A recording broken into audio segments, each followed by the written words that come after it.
Hey now, it's Mike Gilbert, host of the Mike and JD Show, right here on the Voices of Wrestling Podcasting Network. Join JD by God Oliva and myself every Thursday night live on the Voices of Wrestling YouTube channel at 11:30 p.m. Eastern Standard Time, as we stay up all night discussing all the hottest stories in professional wrestling. You can also check us out right here on the Voices of Wrestling Podcasting feed, or you can subscribe to the Mike and JD Show feed. Now, enjoy the show. 有了 McDonald's 全新 McValue， 让早餐超乎期待，享受更多。上买一份 Sausage Burrito 多付1元，可得一份 Sausage McMuffin。因为深夜连上2轮班，值得利用清晨优惠犒赏自己。全新 McValue 让你超乎期待，享受更多。If you're a podcast host, listen up, this one's for you. My name is Allie Jackson. I'm the host of Finding Mr. Height, a dating and relationship podcast that I've been doing for 4 years now, sharing my positive and practical approach to dating that's built on my own life experience. And I wanted to share another experience that I've had, my secret behind monetizing my show. It's called Red Circle, and I was just telling my colleague about how much I love their platform. With Red Circle, not only am I getting a seamless hosting experience, but I also love the support I receive in ad sales. It's not just typical ad sales either. It's targeted opportunities based on my show and my life. And the platform is super simple. You just set your preferences and Red Circle matches you with sponsors that align with your show. You can vet every opportunity and their platform gives you great analytics. More recently too, my Red Circle team has brought me opportunities outside of my podcast on social media to really augment the podcast partnerships, bring them full circle. I just can't recommend them enough. If you want to give it a try, go to redcircle.com to get your free trial. That's redcircle.com for a free trial. This podcast is a member of the Voices of Wrestling Podcasting Network. Visit voicesofwrestling.com to hear the rest of our great podcasts, as well as show reviews, columns, opinions, and updates across the world of wrestling. Thank you so much for supporting WWE and NXT and me. You're so sweet. You are listening to the Flagship Podcast with your hosts, Joe Lanza. Like, wrestling fans deserve nothing. I mean, it's just a terrible group of people. I mean, with the exception of our listeners. Yes. Fine, you guys are all people. good. You guys are all good. But yeah, I mean, most in general, yeah. these wrestling fans, I mean, it's gross. Rich Critch. Like, I'm not cool anyway. I don't need someone to tell me I'm cool or not. I'm well aware that I'm not cool. Oh, wow. I'm too old. I'm too old to be cool. It's over. When is the last time you were cool? Rich, I'm cool right now. I don't know what you're talking about.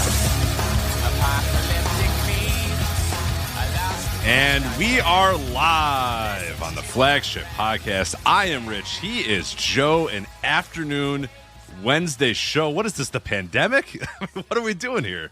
Afternoon Wednesday? What the hell is this shit? This could be what this is. This could be your life if you quit that hokey job already. And, you know, this could be a 3-day-a-week, casual in the afternoon, not go until 1 a.m, which I don't know why we've been doing that lately, but this could be it. This could be your life. We work too hard. We work too hard is what we do, yeah. I know the European listeners, it's a whole new chat room. There's a couple of normal no-dopes that are there even on Thursday nights. But yeah, we got a bunch of new people that are like, oh my God, an afternoon flagship. It's, oh my God. So yeah, I know. I hear you. This is nice. This is pretty good. Doing the show and then being able to have, do something after the show is definitely, yeah. It's tempting. This is that pandemic feel. Yes. During the pandemic, it was mid-afternoon flagships. Why? Because this is optimal. This is when the flagship should be. So, since everybody was around, that's when we did them. So, I want you to enjoy this and think about it. Let it settle in. Get those gears turning in the Craich head. This could be your life, Craich. Doing an afternoon flagship without the specter of a global pandemic is pretty nice. You know what I mean? It is pretty nice. It was nice then, but it was also, during that. So it was like, this is a normal ass life. I'm doing a normal ass life. Normal ass life. Yeah. Think about wrapping this thing up, pulling off that headset, rubbing your hands together, enjoy a nice dinner at a normal time. right? Instead of scarfing down a bowl of cereal at 12:30 in the morning. Microwave popcorn, yeah. But what I've been doing lately is just, we get done with the show, and I need to eat something in, 2 minutes and 30 seconds. So I throw a microwave popcorn in there, stuff that down my gullet, and then go to bed, and then wake up in 4 hours and go to work again. And you can't really, you got to come down a little from the show. Yes. So yeah. I have to watch TV or do something, because that's the other thing, too. I'll go to the bed, and I'll try to turn the TV on, or I'll fuck around on my phone, and there's like, what are you doing? I'm like, I can't. I've just got done, doing championship audio. I can't just fall asleep after that. You can't. I'm all wired. I'm pacing back and forth in the kitchen. I'm looking for dishes to do. You need some wind down also afterwards. Think about this. You could do this. Pull that headset off, maybe go, run a couple games of full court basketball out there in Chicago. Come home. Pretty spicy outside, but I'm down. I used to ride my bike after we do a flagship, and then I ride my bike. Try to get rid of that, like you said, that come down after the flagship. When we were doing it during the pandemic, we'd finish the show, and then I'd just go on my bike, and then I'd just ride my bike for a couple hours. So that was fun. I enjoyed that. What are you doing with that hokey job anyway, other than putting yourself in a higher tax bracket and losing money? I mean, let's be honest about it. You're putting yourself in a higher tax bracket and coming out behind is really what you're doing.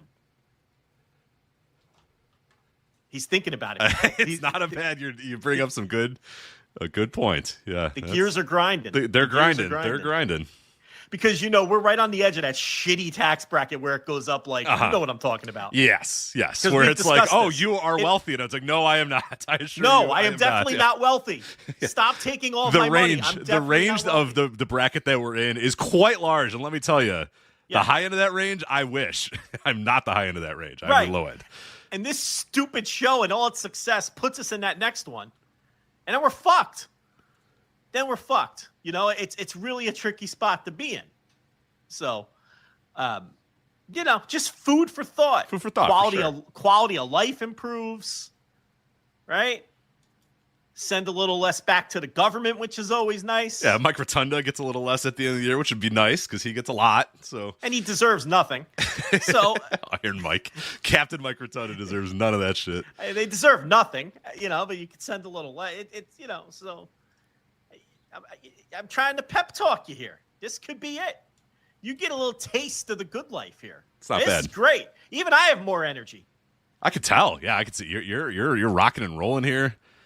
Now I had to stuff the kids in one of the bedrooms and put tape over their mouths so they'll be quieter in this. But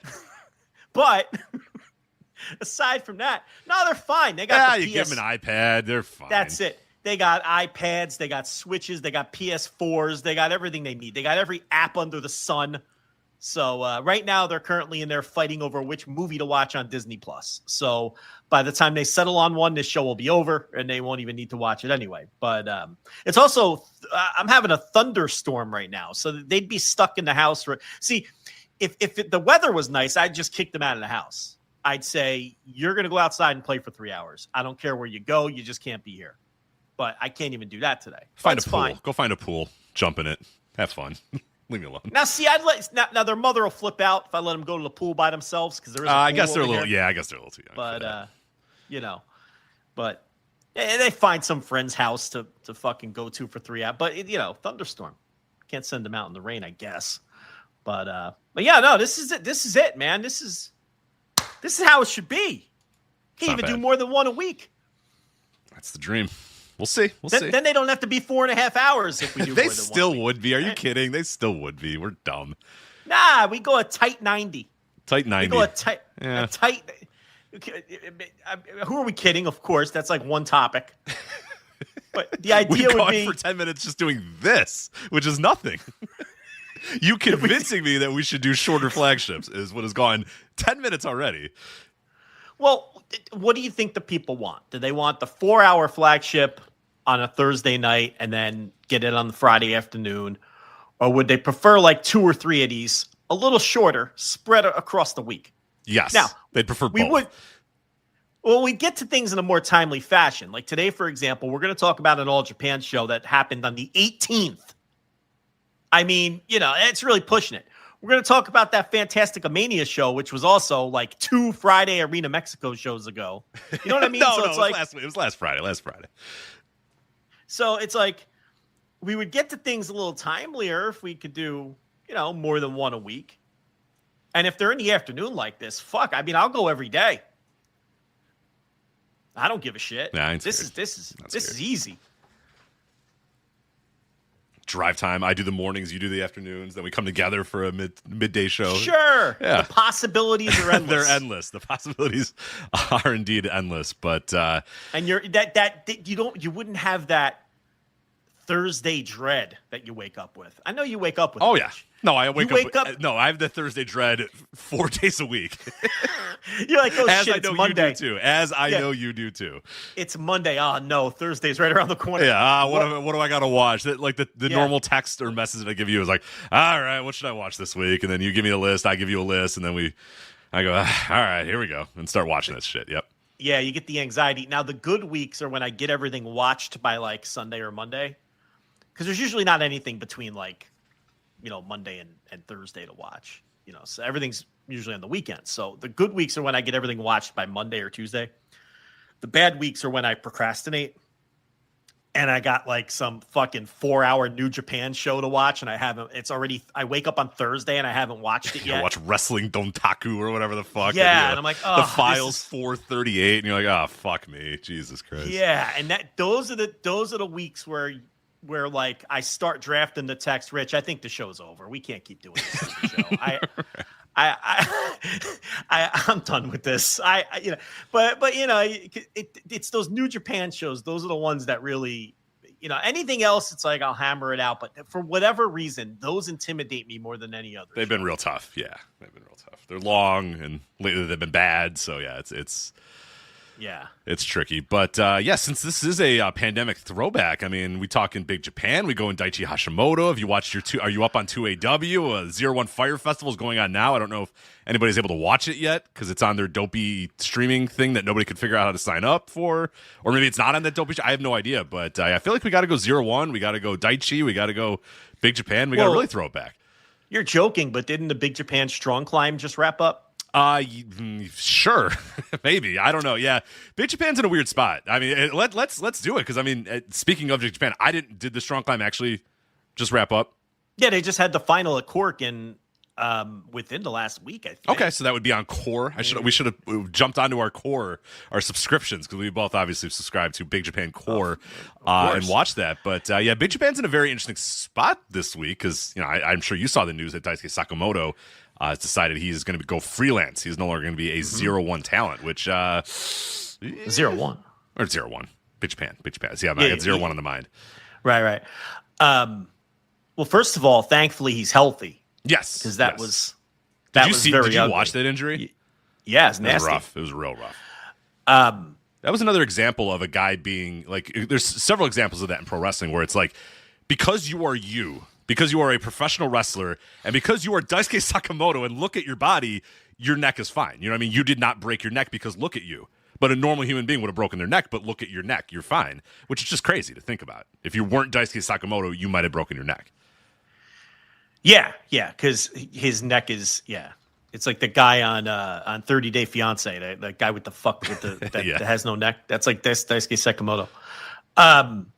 No, I did not see that he was going free. I mean, there has to be no money in Big Japan at this point. No. So he's probably, that could have been even a mutual thing. Like maybe, I don't know how it works with Big Japan. I don't know if they pay, especially someone like him. I don't know whether they'd be paying him by date or if he had some kind of salary. Maybe it's advantageous for them to get him off the books too, because I think the Strong Climb drew something like 500 fans. Can you pull that up? Let me see if I can get that for you real quick. That Strong Climb final, I think it did very poorly. And if you're saying like 500 in Korakuen, you think? Yes, I think I saw that. Hold on, pull it up. Let's see if I can get it here. 504. Oh. For the Strong Climb final in Cork. I mean, that's one of their biggest shows, if not their biggest show of the year. You're barely putting 500 into Korakuen, and who knows if that's even a legit number, because if it's like 300, why not just say 500, right? No. And it's right. I don't know. I feel like maybe that's that's going to work out for both parties. Big Japan is feel like we've been saying this throughout the entire history of this show, but they really feel like they're running on fumes at this point, and the end might be near. I mean, I don't know how they can sustain that unless there's some big money Yakuza guy who's just a fan of the promotion who is willing to lose money to keep it going, like we've seen with some other 0-1 promotions in Japan over the years. So I don't know. But yeah, the thing about Daisuke Sekimoto is he is kind of washed up at this point. He's been on he hit the wall. Sometimes when these guys hit the wall, it comes hard. And I think he hit the wall a couple. Happens fast too. It really does. Like Tsuji Ishikawa hit the wall a couple years ago, and it was just like, oh, okay, he's done. He's finished. He's never going to be the same.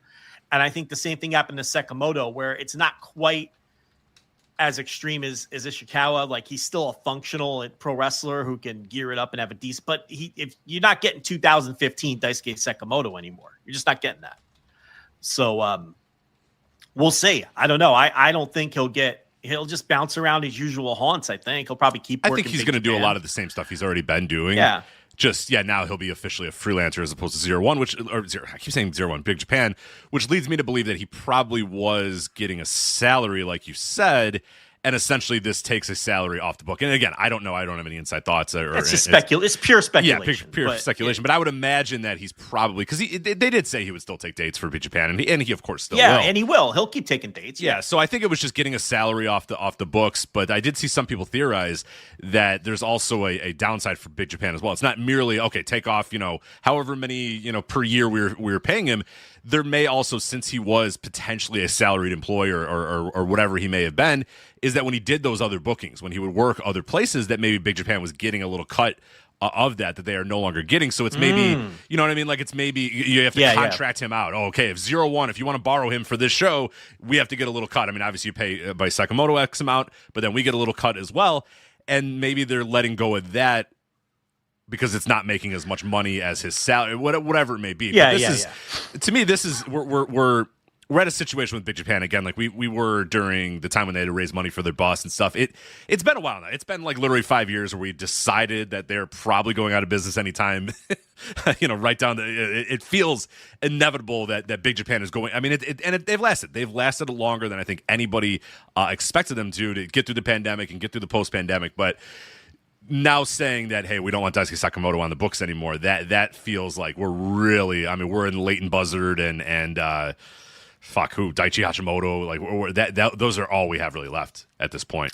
Leighton Buzzard's working there? I believe he was in the final. I'm looking at it. Let's double check. Yeah, Leighton Buzzard is get this Big Japan. While you're looking for that, I haven't paid any attention to Big Japan in a long time. No, it's been a while for me too. I don't know what's going on over there. It's hard to find. It's hard to watch. I know the Strong Climb finals floating around. I am going to watch that at some point. But I had no idea Leighton Buzzard was working Big Japan. Yeah. That's interesting. Yeah. So what was this final? Did you find it? Yep. So it was Leighton Buzzard versus Daimonage? I don't even know this dude. You really are the worst with these pronunciations. I don't know who this fucking guy is. People get on my case. No, you're worse. I'm worse than you for sure. Yeah. Daimonji? Diamanji? I don't know. Soy Diamanji. It looks like. So Diamanji. I don't know. I don't know who this fucking guy is. Land's End guy. Yeah. Land's End Gleet. No, he's a Big Japan. I mean, I think he was a Collega before they shut down too. Because he's got part of that whole Land's End Collega. Yeah, those guys are all. But have I seen this bloke before? Let me see. Let me pull this up. Oh, it looks like he's been primarily Big Japan the last couple of years, though. But that's a pretty dire final. That's not great. People are saying the match was decent, though. Okay. So. Leighton Buzzard's good there. I do. Oh, I know this guy. Yeah. You know him if you see him. Yeah, no, I know him for sure. He's a scummer. He bounces around. He's got the little He's got like the undercut. No, I've seen this dude before for sure. I'd like the. Oh my God, Dale Patrick's. What? I didn't look at the rest of this card. Hold on a minute. I guess I have to do that. Yeah, that Dale Patrick's. Oh, like the like American. like Indiana based, Yeah, Indiana yes. deathmatch based guy. Yeah. All right, good for him. Holy shit! I have been so not locked into Big Japan. I had no idea. I mean, they were just completely off my radar for. I know Akira's been there a lot too, so he might be based completely there now, which is good. A good spot for Akira. Good for Yes, it is. Who, by the way, Akira all caps. His MLW contract came, like many other MLW contracts, is now up. Veda, speaking of not having a lot of contracts on your books, good lord. MLW, you did that roster breakdown on Flagship Plus. By the way, flagshippatreon.com if you want that. You must have reminded Court of everybody he had under contract, because then like a couple days later, it's like, all right, this guy's gone, that guy's gone, that guy's gone, that guy's gone. It's like, holy shit. Joe basically reminded him who he still was paying, and he decided, oh, fuck, I don't want that guy anymore. Get him out of here. It's all my fault. It might be. I don't know, because all of a sudden it was like, because a bunch of releases happened. Or not releases, but like we didn't renew your contract. Your contract is up. You're a free agent or whatever. And then it kind of died down for a little bit. And then you did that show, and then like 5 more guys got told, hey, we're not renewing your contract. So I don't know what happened there, but. Yeah. So Brett Ryan Gosselin, Akira. Who else? I know there was more. I guess some of the ones that like Janai Kai and some of the others that came a little earlier, but yeah, I mean, they're just going to be completely reliant on CMLL and Tokyo Joshi Pro. Yeah. Right. And Mads Kruger. Yeah. Mads Kruger. And then, yeah. Yeah. And I guess, Matt Riddle. Myron Reed is back. Yeah. Yeah. Matt Riddle has nowhere else to go.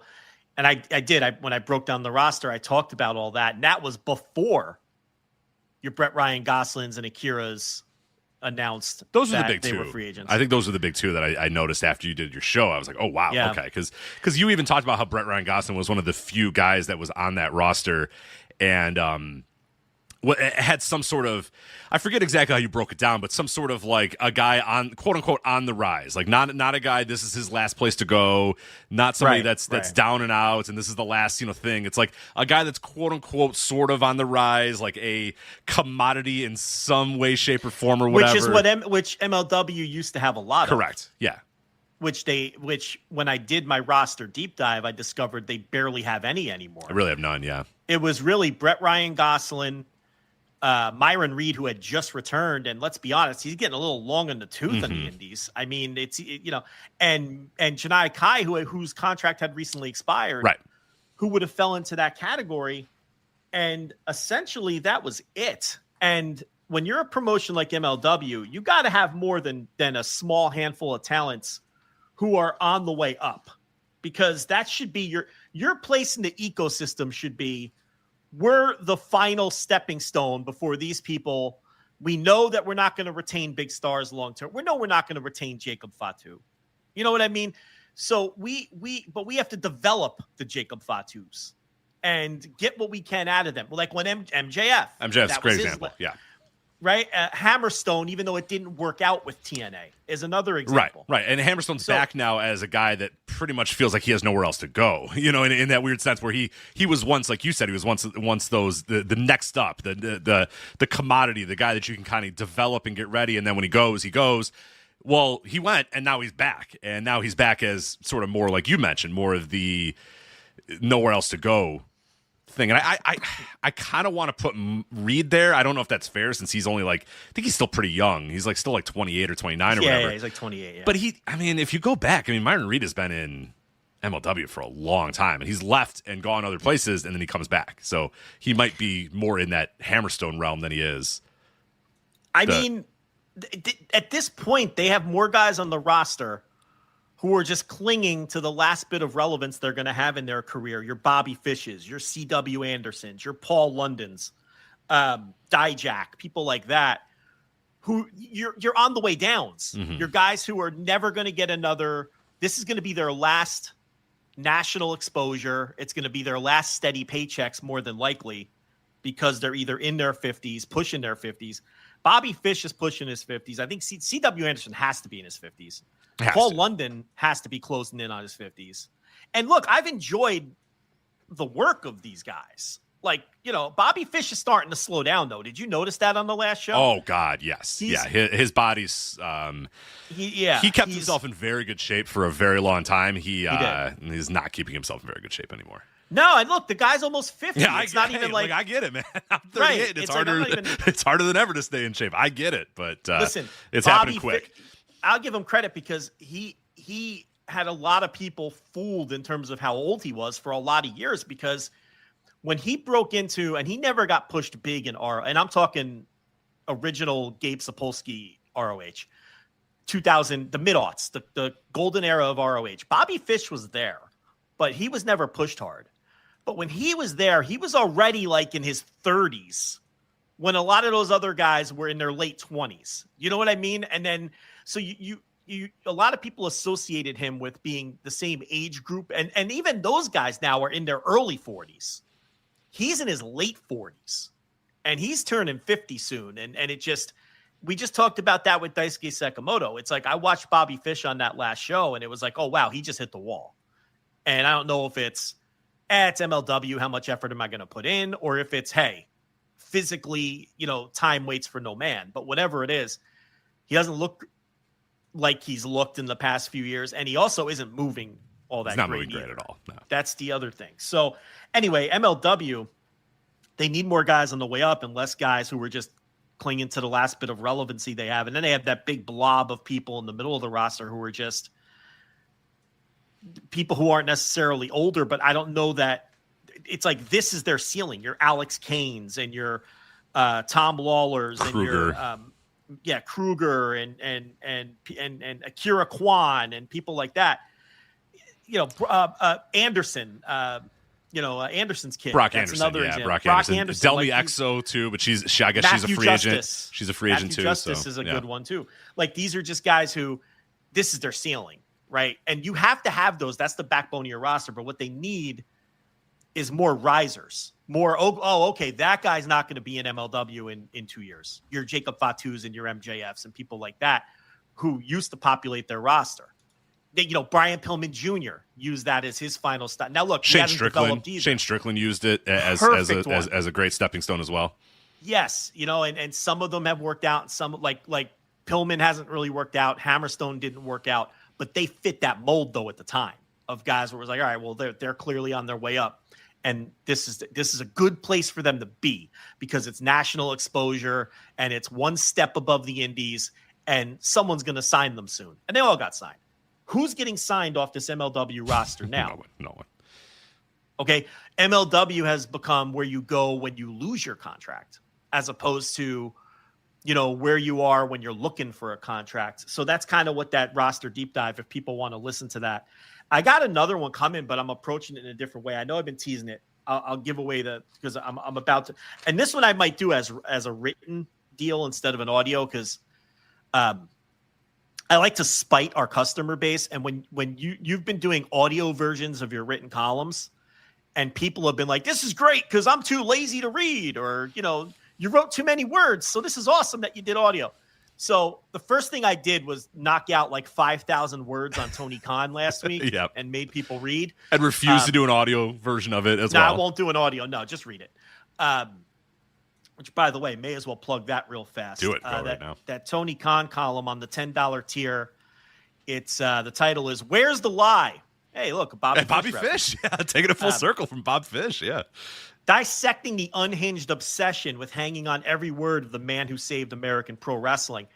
And really, the basis of the article is what we talked about briefly last week, where Tony Khan basically, in an interview with Yahoo Finance, he misspoke and he used the term year over year. When he clearly didn't mean year over year, he meant growth from the end of last year, which he actually clarified less than a minute later when he followed up, when the Yahoo Finance guy basically called him out on the year over year thing. And then he clarified. He said, yes, since the end of last year, since we rolled out streaming, we've had growth. He misspoke, and common sense will tell you he misspoke. But of course, he got dogpiled, called a liar. And it was just last weekend was just, he became the main character because of these alleged lies he was telling Yahoo Finance. I just found it so disgusting and silly and nonsense, to get on a guy when he clearly was speaking casually and misused the term that he knew he misused because he corrected himself. He even corrected himself. So it bothered me, and it led me to write a longer form piece on just how unfairly people treat this guy. when all he did was, save American Pro Wrestling. So, yeah, that's up there, and that's gotten a lot of praise, and that's on the $10 tier. But I have something else planned. I don't know if it's going to be audio or written. Similar in the vein of what I did with MLW, I'm going to rebuild the NWA roster. And I've been working on this for about 2 weeks. So this is going to veer more towards yucky fantasy booking. But I take the existing NWA roster, I cut what I see as the fat, and I rebuild it, but in a realistic way. With targets that I think are at least in the realm of being realistic possibilities. In other words, I'm not plucking The Rock away from TKO and sticking him in the NWA. That's easy and it's stupid, right? So people who could reasonably be in their price range, people who would reasonably work there, people who they can that's kind of going to be the idea behind it. And I think it goes in a lot of different interesting directions that people aren't expecting. I think there's some surprises. So I haven't decided if that's going to be an audio. I think it's going to work better written, though. I honestly do, rather than, nobody wants to hear me just read out names on audio. You know what I mean? I think it'll look better on a page. The way I lay it out, I'll go through who I'm getting rid of. I'll go through who I'm keeping. I'll go through who I'm bringing in and why. So I had a lot of fun with the MLW thing. So I think I'm going to do it for the NWA too. And it looks like they got a new deal, right? They got a new TV deal. So we're going to be able to watch the NWA again. They're on the Roku channel on Roku or whatever the fuck. I forget exactly what the. Well, and now they got two deals because they've got the Fast channel that they're sharing with WoW. Oh, the wrestling. Yeah, the Wrestling Central. Yes, I forgot about that. I forgot about I think Paramount's behind it. But yeah, it's WoW and NWA, Wrestling Central. I forgot about that one. Right. So they've got the Fast channel, and now they also have a second deal with Roku because that Fast channel will be on Roku. Correct. Yeah. This is why this shit is confusing. They're going to be on the Roku channel, which is a app/channel on Roku's, but also available anywhere else. It's very confusing, but yes. Nobody watches any of these, by the way. Yeah. Dozens of people watch each one of these Fast channels, and that's just essentially how they exist. But yeah, it's going to be one of those Fast channels that nobody knows exists or watch. But I think this second deal that they got with Roku is more significant because that, I believe, is going to be the new home of Power. So correct. Yeah, Power will head here. Deadline got the scoop, is what this article says. It'll be Power heading to Roku. The deal will see matches airing on, quote, the Roku channel in the U.S., Canada, and Mexico starting on July 29th. Yeah, so, I mean, I think less people will see it than we're seeing it on X, but they're obviously getting some sum of money. Yes. Probably not a lot. But I would assume not a lot, no. But whatever they're getting is obviously going to be more than what they're getting just airing it for nothing on X or just collecting Elon pennies on X. So, after they got the boot, really, the whole CW thing, with the benefit of hindsight, I really don't think that the cocaine thing was. It was no. WWE came knocking with NXT, correct. and they wanted exclusivity, and the cocaine thing just happened to have just happened, and it was a convenient thing to point to. But we could all see what happened there. They had a deal. They didn't get exclusivity. Power and the reality show were going to air on CW proper. But then when WWE came calling and offered up NXT, they got bumped to the streaming, and we've all, and then they just quietly let the NWA contract expire, and then they moved to X, and now they're moving to Roku. So Billy really got fucked there because, as we talked about at the time, if he could have gotten 2 shows on the CW proper, I'm not going to sit here and tell you it's a game changer where, they'd be knocking on TNA's door for number 3, but that would have been a significant increase. It's something, and right now they have nothing. Right, correct. And it really set them back. And the thing was, he was chasing that media rights deal for years, and he finally got it, and then WWE fucked him. And here's the other thing. WWE started doing business with him, sending him Natalia, and he started talking about WWE in a positive light. They almost felt bad, I think, that they knocked him off the air, and they kind of have this loose relationship with the NWA now too, which ever since NXT took their TV spot. So that's kind of a tip off too, that's kind of what happened there. I really don't think that the fake or the real, it may have been real cocaine with those psychopaths, who knows, but I don't think the cocaine spot was the reason look, if that was the reason, CW wouldn't have put them on the streaming side either. They just would have kicked them off their That's what we talked about. We talked about it even at the time, because everybody ran with that story of, oh, maybe it was the cocaine thing. It's like, if it was the cocaine thing, the NWA is nothing to the CW. The CW could have just said, all right, we're done. You breached the contract, you're off. Go away. Yeah. They didn't do that. They just said, hey, look, we just signed with WWE. They want exclusive rights to wrestling on our networks, but we will offer you a spot on our streaming platform. And Billy was left just saying, all right, fuck it. Sure. You know what? In the meantime, while I figure out my next move, sure. Yeah. Fine. Yeah, because why not? We'll honor this. We'll put you on the streaming side. And as a make good, WWE is going to play nice with you. They'll send you Natalya because who cares? So she'll go work Crockett Cup.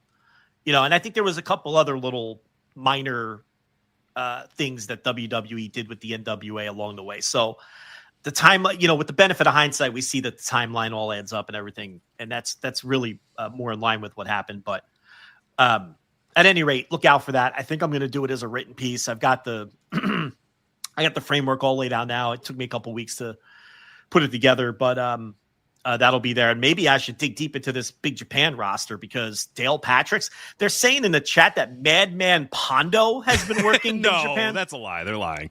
I mean, they're just coming up with names. Investigate. They're just trying to take us off the scent. There's no way Madman Pondo is I don't know. Listen, would the No Dopes lie? They would. They would. But are they? They absolutely would, yeah. But are they lying? I don't know. Who could say? Who could say? You can't. But we're told Leighton Buzzard in the Strong Climb final was a good match. What about this Daishi Hashimoto versus Tawa Iwazaki match? Because on paper that looks okay. That was for the Strong title in the semi-main event spot. I'm gonna watch this show at some point.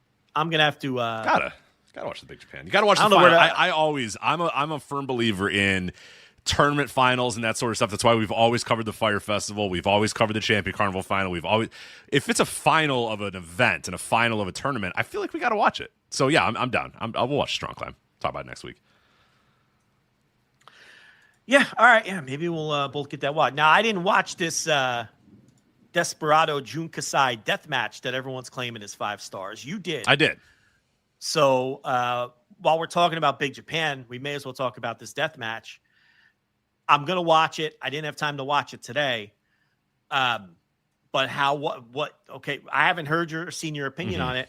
I have seen multiple people throw 5 stars at this thing, and at least in our circle, it's getting legitimate match of the year buzz.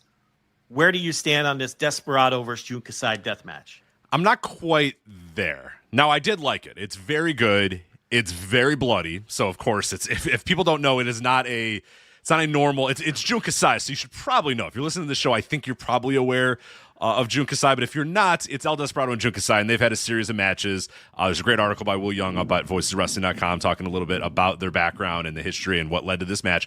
But it's a death match. It's on a show called Death Pain Invitational, so that's all you need to know. So it is very bloody.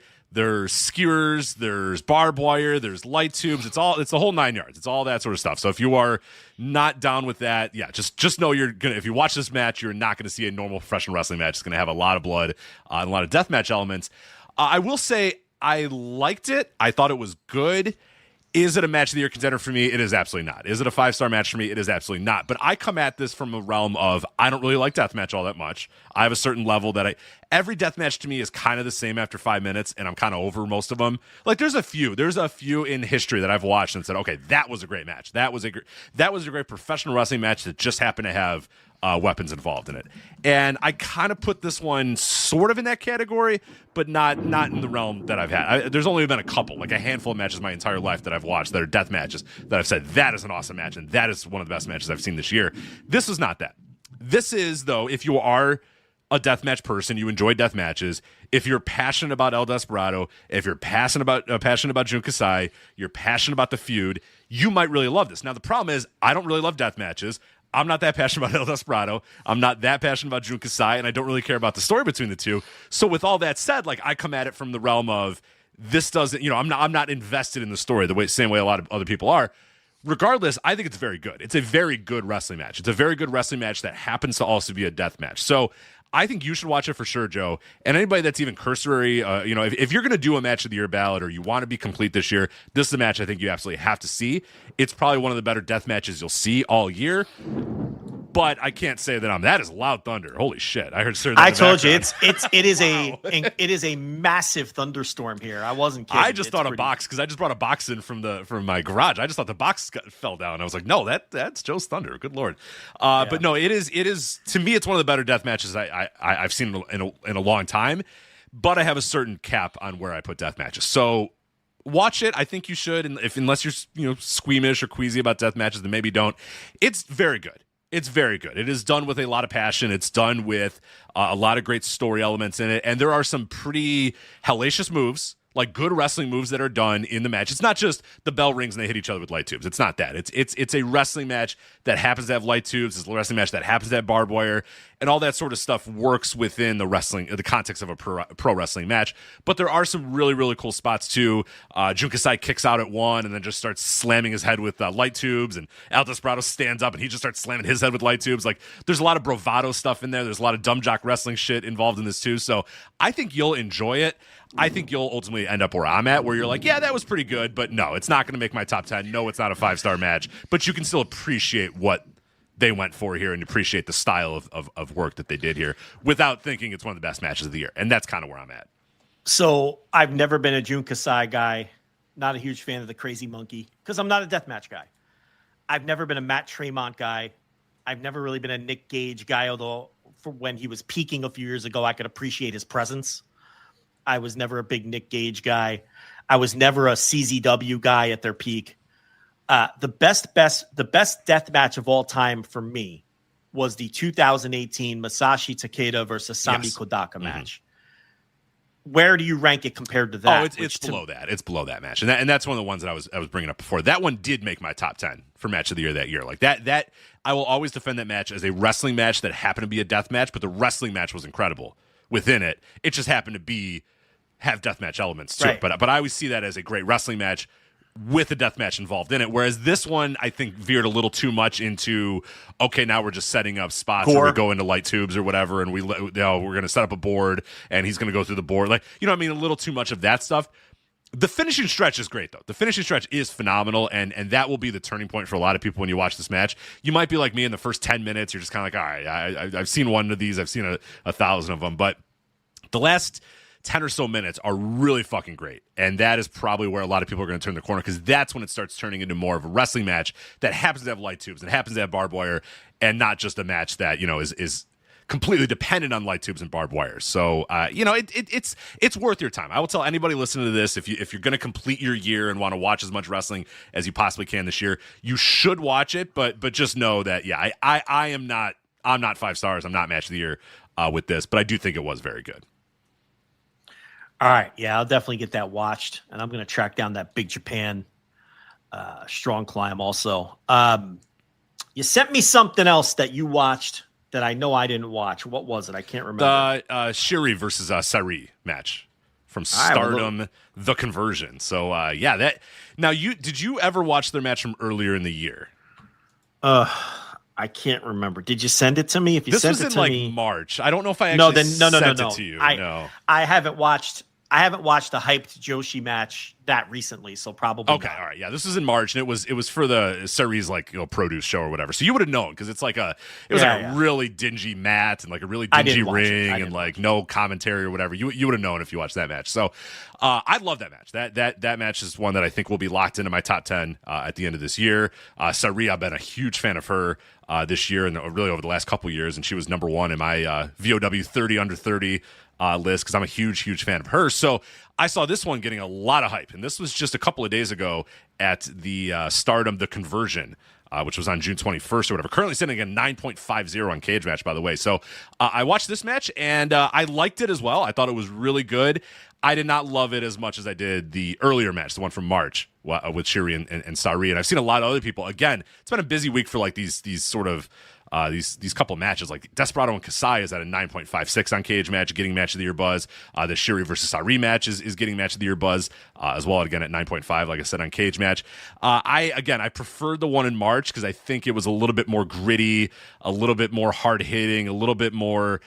Here's kind of the way that I reviewed this match and wanted to talk about it a little bit is the match that these two did in March was a match that I feel like only these two can do right now, because if anybody's ever seen these styles, they're hard hitting. Syuri is a former UFC or MMA fighter that has converted to pro wrestling, and Saree is hits hard, a great worker, can do a bunch of stuff, but it's they have a snugness to their work that is not seen in a lot of other Joshi, and definitely not seen in American women's wrestling at all. You see it a little bit in AEW. AEW does have a little more snug women's wrestling, but what Saree and Syuri do is next to none. I mean, nobody else is doing it like they do it.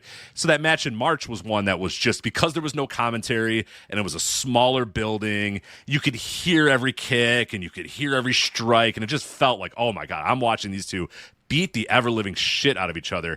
And it hit me on a different level. It was just like, this is great. This is phenomenal stuff. This is what I wanted in wrestling. It's like the bell rang, and just from the bell ringing to the bell ending, the end of the match, they just beat the ever-living shit out of each other, full of bravado, full of just, I want to prove that I'm better than you, and I'm going to beat your ass to prove that I'm better than you. So they did that in the March match, which I loved. This June one, what I will say, the difference here, and I likened it a lot to, when we used to talk about Dragon Gate back in the day, like in the classic peak days of us talking about Dragon Gate here on the Flagship, something we would always say, and it's something I would always say at least, is there'd be these Twin Gate matches, and I would always say these Twin Gate matches, only in Dragon Gate can guys have matches like this. You know what I'm saying? Like, there's some of those classic Twin Gate matches, or sometimes the Triangle Gate would happen this way too, but it was usually the Twin Gate where it's like, these guys are just doing things that nobody else and no other wrestling company can do a great Twin Gate match like Dragon Gate can do a great Twin Gate match, because they're just bouncing all over the ring like at insane speeds.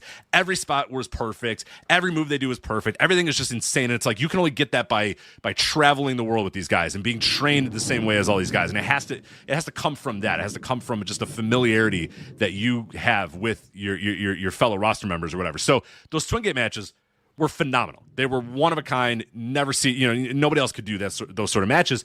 But then there'd often be the next match or the main event of whatever show would have this amazing Twin Gate match, would have this Open the Dream Gate match. And I would always say, like, I'm a little disappointed because they felt like they had to do an epic. They felt like they had to do a 30-minute match where we slow things down for a little bit and we do a bunch of kickouts and all these sort of things that it was like, okay, we have to do this because this is what you do now, because it's the main event, it's a Dream Gate, it's the big time title, so that's what we have to do. And I would always say I'm a little disappointed because anybody can have this match that they just had in this Dream Gate match, where nobody else but Dragon Gate can have these Twin Gate matches.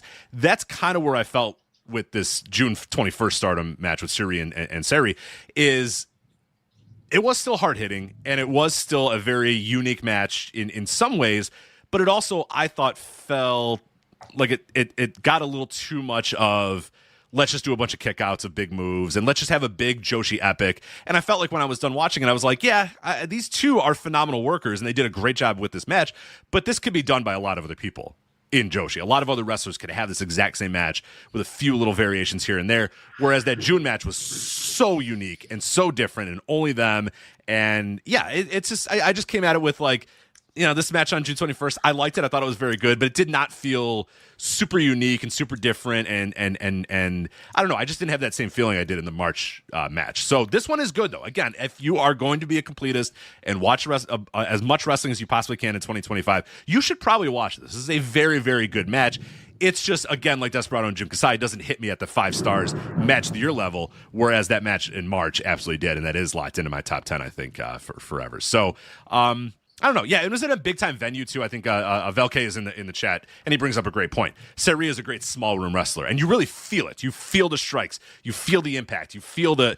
Whereas this is just in a big, giant arena. You know what I mean? It's a big, giant building, and they just have an epic... Cavernous. Yeah, it's a big, cavernous building, and they're there having an epic where they're going 25 minutes, and they're kicking out... Or I think it was like 35 minutes or whatever, and they're kicking out of a bunch of stuff and grabbing at their hair, and you know what I mean? It didn't have that same grittiness like the March match, where it was like, you motherfucker, I'm going to kill you. That's how that match felt in March, which really hit me on a different level than this match here in June. But it's still really good. I've seen a lot of people say match of the year 5-star, that sort of stuff. Not quite there for me, unfortunately. So 2 matches that are very good, but this is the loudest thunderstorm, man. What does it sound like by you? It's loud and aggressive. Yes. Man, it's coming through on the mic, and that doesn't usually happen. Whoa, no. crap. Yeah. So, well, look, if nothing else, starting at 2:00 Central Time on a Wednesday allowed us to get the jump on all the other podcasts this week that we're planning on talking Big Japan, 01, MLW, the NWA, and produce shows. Right. So, they can play second fiddle this week. We beat them to the jump. Richard. I know. The uncrowned or the ringer, they're going to be throwing their pencils down going, fuck. We were going to do NWA roster talk. God damn it. We were going to talk about the Roku channel TV deal a month after it happened. Yeah. God damn it. Dopey Pete ripping up his run sheet. Right. Guys, fuck. Stack Guy Greg, we got to figure out another topic. No, they already did MLW. No, yeah, they talked about Burt Ryan Gosselin. I know. God damn it. They even did the strong climb. Right. Yeah, the strong climb. Leighton Buzzard. Yeah, no, they did talk about Leighton Buzzard. Dale Patrick's, yeah. I went to Pirate Bay to watch that. Right. They got us anyway. You're right. So, yeah, it's an advantage. We come early. We get all the hot topics before anybody else can. So, anything else? You accidentally brought up Uncrowned. But now I'm going to force you because before we went live, you wanted to complain about the Uncrowned. And I did. Like, but should I do it? That's what they're looking for. They want the engagement. I feel like you should go with your gut, man. I feel like like Marissa Tomei told Randy the Ram in the secondhand clothing store in Elizabeth, New Jersey, in The Wrestler. Go with your gut, man. If you want to rip the Uncrowned for their awful power rankings this week. Now, there's nothing worse than debating power rankings. I know, that's the other part too. I know. I do want to state that I hate that I'm even going to do this because there's nothing worse than Is there anything hackier than breaking down power rankings? No. It is the most hack thing you could do. And the correct usage of the term hack, by the way, which a lot of people misuse that, but that is truly hacky to break down power ranking. I get mad. I can't. 11 for the Reds. I don't know. That's bullshit. Right. They should be at least 6 or 7. Right. Like, I can't tell you how much I hate and loathe power rankings, especially in sports, because you'll get these NFL power rankings every week, and I'm always like, we have power rankings. They're called standings. They're called the standings, yeah. You don't need power rankings in sports. That's handled already. Like, it's so stupid. But people cannot help themselves. They cannot help, yeah. You cannot help yourself. But here I am. Alas. My power's flickering. Am I still on? You're still on? Yeah, you're still good. I might not be shortly because my power flickered. My mic went red, which indicated it was off, and somehow I'm still on. So the cat is attached to me at this point. Yeah, poor kitty. Sorry. Terrified. This Miss Maggie Moo with her ears straight up in the air. The hair on her back is up. So she is just, I don't know what's going on with her because she can't get to the kids either because they're locked in the room. So anyway, you wanted to complain about these uncrowned power rankings. So look, it's 2:00 in the afternoon. We're doing things a little different. Let's break down some power rankings. Let's talk about uncrowned power. Yeah, this one particularly caught my eye because you're familiar with the vertical, and I think our listeners are familiar with the Yahoo vertical uncrowned. We talked about it when they first launched, about how disappointed we were that, again, we knew it was going to be this way. It's not like we're disappointed in the fact that it turned out this way. We're just disappointed that, again, like a major outlet put money into a thing, and it's just the same shit we've had. It's just they only cover WWE, AEW, sometimes cover TNA, but pretty much just WWE and AEW, and without any intelligence or any sort of thought put into it whatsoever. Just basic ass, generic bullshit that anybody can do and we've had for years or whatever. So again, we're there. So they do these power rankings once a month. My man, Robert Jackman. Now, first off, Joe, Robert Jackman, working name or shoot name? Well, they had a guy at the Uncrowned that was clearly a working name because it was like the Masked Avenger or something. What was that guy's name? What was his name? It was It was like Masked J or something like that, wasn't it? Some guy who didn't want to put his name on anything. Remember? So he created an alt with a mask, like he was. It was weird. I don't know if that guy still is getting bylines with them, but it's look.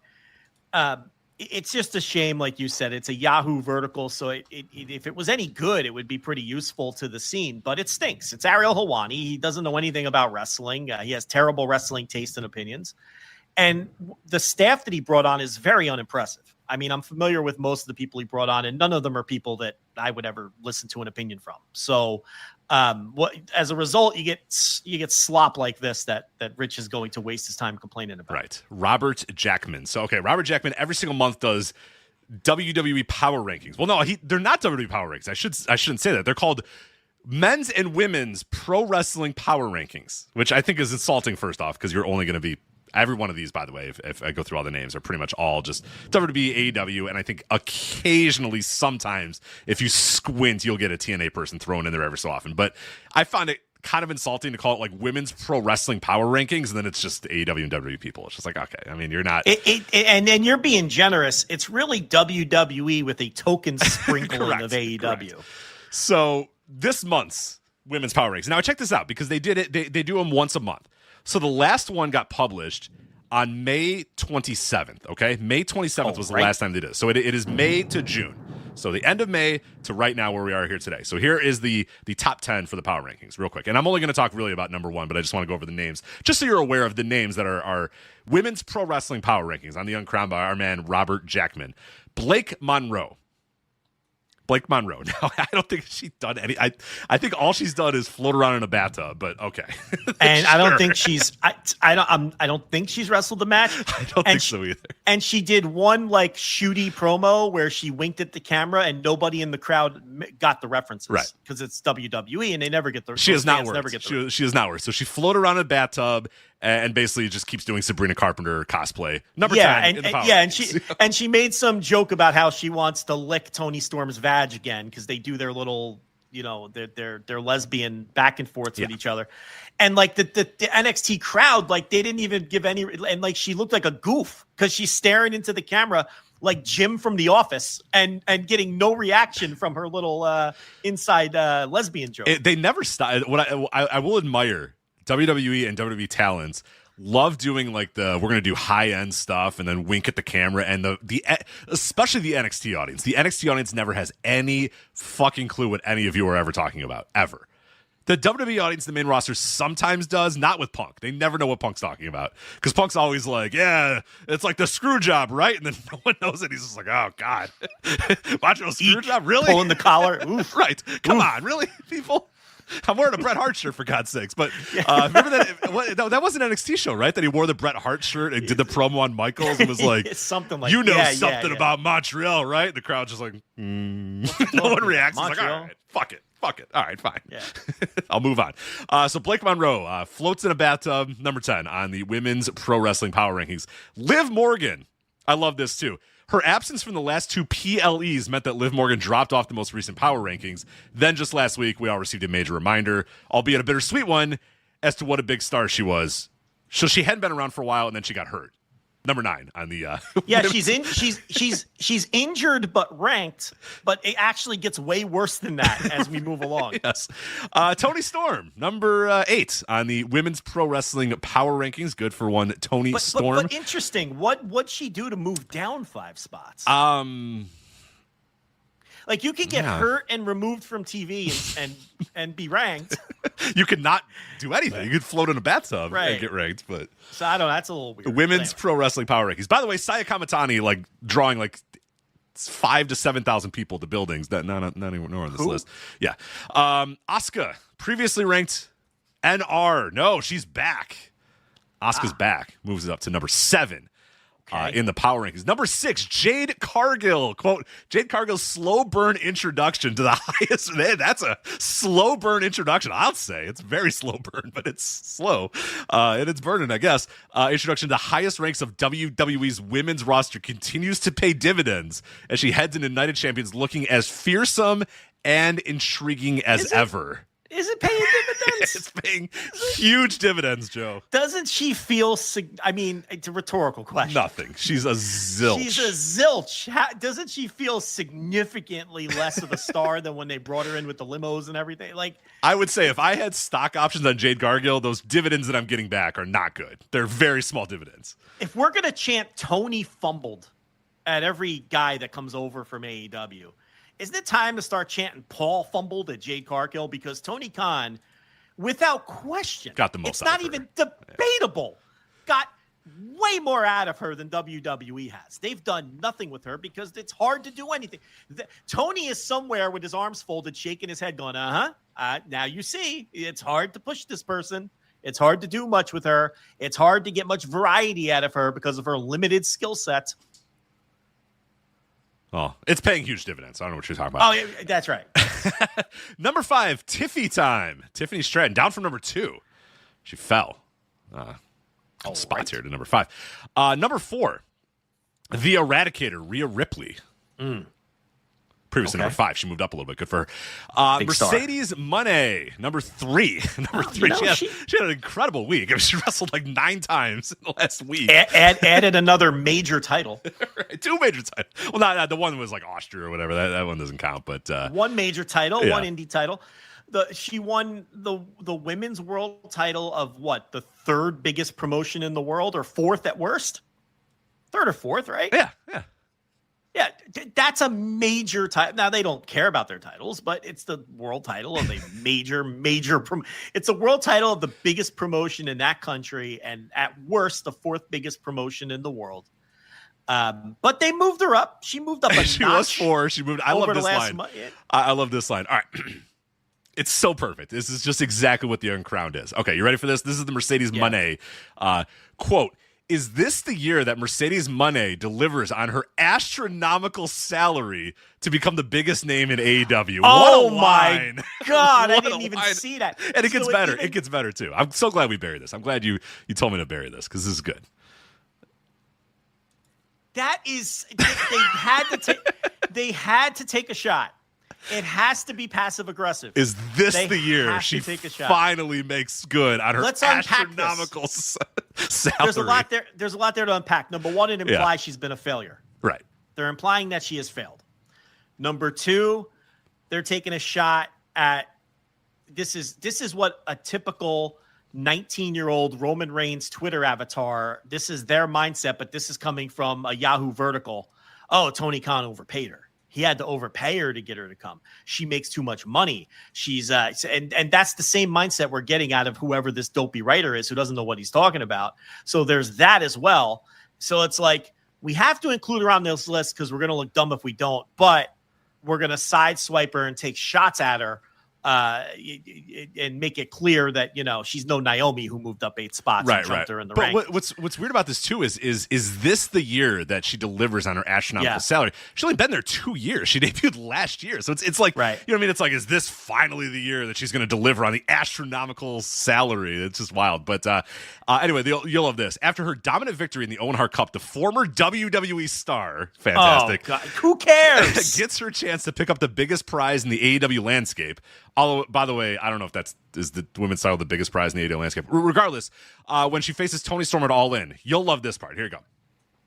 Putting the belt on her would send a big signal as to just how valuable she is considered by Tony Khan.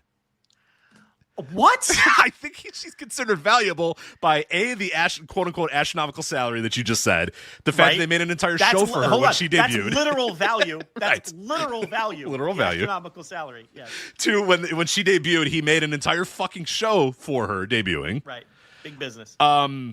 She doesn't lose ever. She has never lost. She's undefeated, Rich Craig. I think I know how valuable Tony Khan thinks Mercedes Moné is to him. This is so bad. She's had the TBS title basically since the day she walked in the door. This is how WWE fans think. Titles. That's why they want all their favorites to have a turn, because they have this idea that the titles are the sort of what is that's the stamp of approval that justifies their belief in like. You can be pushed without a title, and it's very and she's the best example of that, even though she has 8 titles. But she's been pushed without their version of the world title, and she's neck and neck with Tony as the top woman in the company, whether she wins that dopey title or not. And I get that maybe these lists are a little more kayfabe-y, maybe they're more based on kayfabe than we might think that they are or something, but what an awful blurb to just be passive aggressive and take side swipes. And there's one more line. You ready for this? They're go ahead, finish it off. Okay. Do you want to finish your point before I give you this one? Because your head give me might the whole actually thing. explode. Give me the whole thing. Okay. So again, as we said, putting the belt on her would send a big signal as to just how valuable she is considered by Tony Khan. Now, my man, Robert Jackman? I said Robert Jackman. This is a man who understands the world of wrestling. Says, quote, "Sure. Failing that, she can always embark on a big run in the Mexican lucha promotion CMLL, where she just became World Women's Champion." Well, I'll give him credit for being aware that she just won that title. I was going to ask you if you think he's aware that she even won that title. He's aware, and he believes that when she does not win it all in, because Tony Khan doesn't value her, she can go do a run in CMLL and maybe, Well, yeah, that's what she's going to do. She's going to go work Arena Mexico on Tuesdays. Then she's going to hit Guadalajara. Right. Then she's going to go to Arena Mexico on Fridays. Coliseo, do some Coliseo shots, too. If they could squeeze her in, because if they can get her on the shows. But, yeah, she's going to go down to Mexico. If Kira, they're like, Kira, Mercedes. I'm sorry, Mercedes. We don't have a booking for you right now. We have fucking La Chaquita. There's going to be Lucha Blog write-ups of Mercedes Moné has been working the Tuesday Arena Mexico shows, but they haven't quite put her on the Friday shows yet. She's working her way there. Yeah, she's working her way up to Friday. Hopefully she'll break through soon. This guy's clueless. This guy doesn't have he has no idea what he's talking about. And it's very clear that, it's just, look, Uncrowned, unfortunately, again, as a Yahoo vertical, has just turned into another, WWE house organ. So, whether they're being directly influenced by Chris Legentle's PR arm or not. And by the way, I've been told about a week or so ago by someone who would know, even though Legentle has the dual titles, he absolutely is still has a firm hand in the PR piece of the company, even though he does work with talent relations as well. I know that there's been some downplaying. Oh, he does more with the talent relations. He's still, the PR department is still his baby. That's an absolute fact. But whether they're having their strings pulled by WWE PR or not, whether it's unwitting or witting, they are a WWE. It's a shame. It really is a shame that we had a chance. We had another chance of having, the Ringer. Obviously, they just take money from they're just financially connected to WWE. So that one never had a chance. And now this one, it's just, now we had a chance with Yahoo to get some quality coverage, worldwide, fair coverage of pro wrestling. And this is the slop we get from Yahoo as well. So it's a shame. It really is just a shame. And we didn't even get to the men. We didn't even finish this list. No. We're getting to the men's list. I don't know if I have the energy for the men's. I think I only have the energy for the women's. But Naomi jumped up 8 spots. She was previously 10. Now she's number 2. Ms. Money in the Bank, number 2. She won Money in the Bank, which is, listen. That's a big thing, yeah. Winning Money in the Bank is way more impressive than winning the women's title in the 3rd biggest promotion in the world. Right, or winning every, or in the case of Mercedes Moné, titles. Yeah, having 8 titles and not losing for 2 years. And being undefeated for 2 years and being one of the biggest stars in pro wrestling, period. Absolutely. You climb up that ladder. You climb up the fireball ladder to grab the Money in the Bank briefcase. Yeah, that means something. The completely physically washed Naomi I'm surprised she was able to climb a ladder to pull down that belt. So that tells you the mindset here. Number 1, Joe, you might be wondering, man, who is it? Oh, it's Saree. You just got done mentioning Saree and how the incredible work that she's been doing. Yeah, it's Saree. Yes. Saya Another Kamatani. match of the year contender. Saya Kamatani, who's filling big buildings all over Japan. Outdrawing New Japan and same building and everything. Yeah, sure. All right. So that's good. At least he got that right. Right. No, it's it's similar to those. It is Io Sky. Io Sky, number 1. This is her back-to-back month. She was number 1 last month. She is number 1 this month. So I'll read the excerpt for Io Sky, and then we'll do a little look at the cage match for one Io Sky in the last year to see what she did to improve her stock here. So, quote, clinging to the top spot like a wrestler reaching for the Money in the Bank briefcase is Io Sky.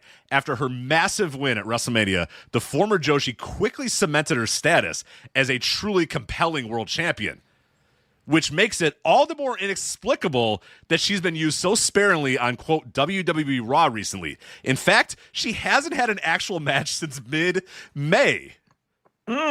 with Evolution just around the corner, you have to imagine that there's a major plan in place for, quote, the genius of the sky. If she's going to keep clinging onto that top spot, we'll need to see her in action. And I would agree, Joe, because in the 29 days since the last update on the Robert Jackman Women's Pro Wrestling Power Rankings, she hasn't wrestled at all. Yeah. In fact, not one Joe, time. she has not defended the women's world title since WrestleMania. So is it kayfabe based? Is it I not don't kayfabe based? I don't Who know. knows? I think if you're the WWE Women's World Champion, you get number one. You're just going to be number one. You're just going to be number one, even if she doesn't work or wrestle. And they even say it, which makes it all the more explicable that she's been used so sparingly. It's like, you know, what's funny is Uncrowned has existed like a year, maybe a little under a year, maybe. I have 9,000 Twitter followers. Oof, I mean, everybody knows this stinks. Okay. The other thing is, even the WWE fans in the comments, first of all, nothing they do gets any engagement. If you look through their Twitter feed, no one follows them. They get no engagement.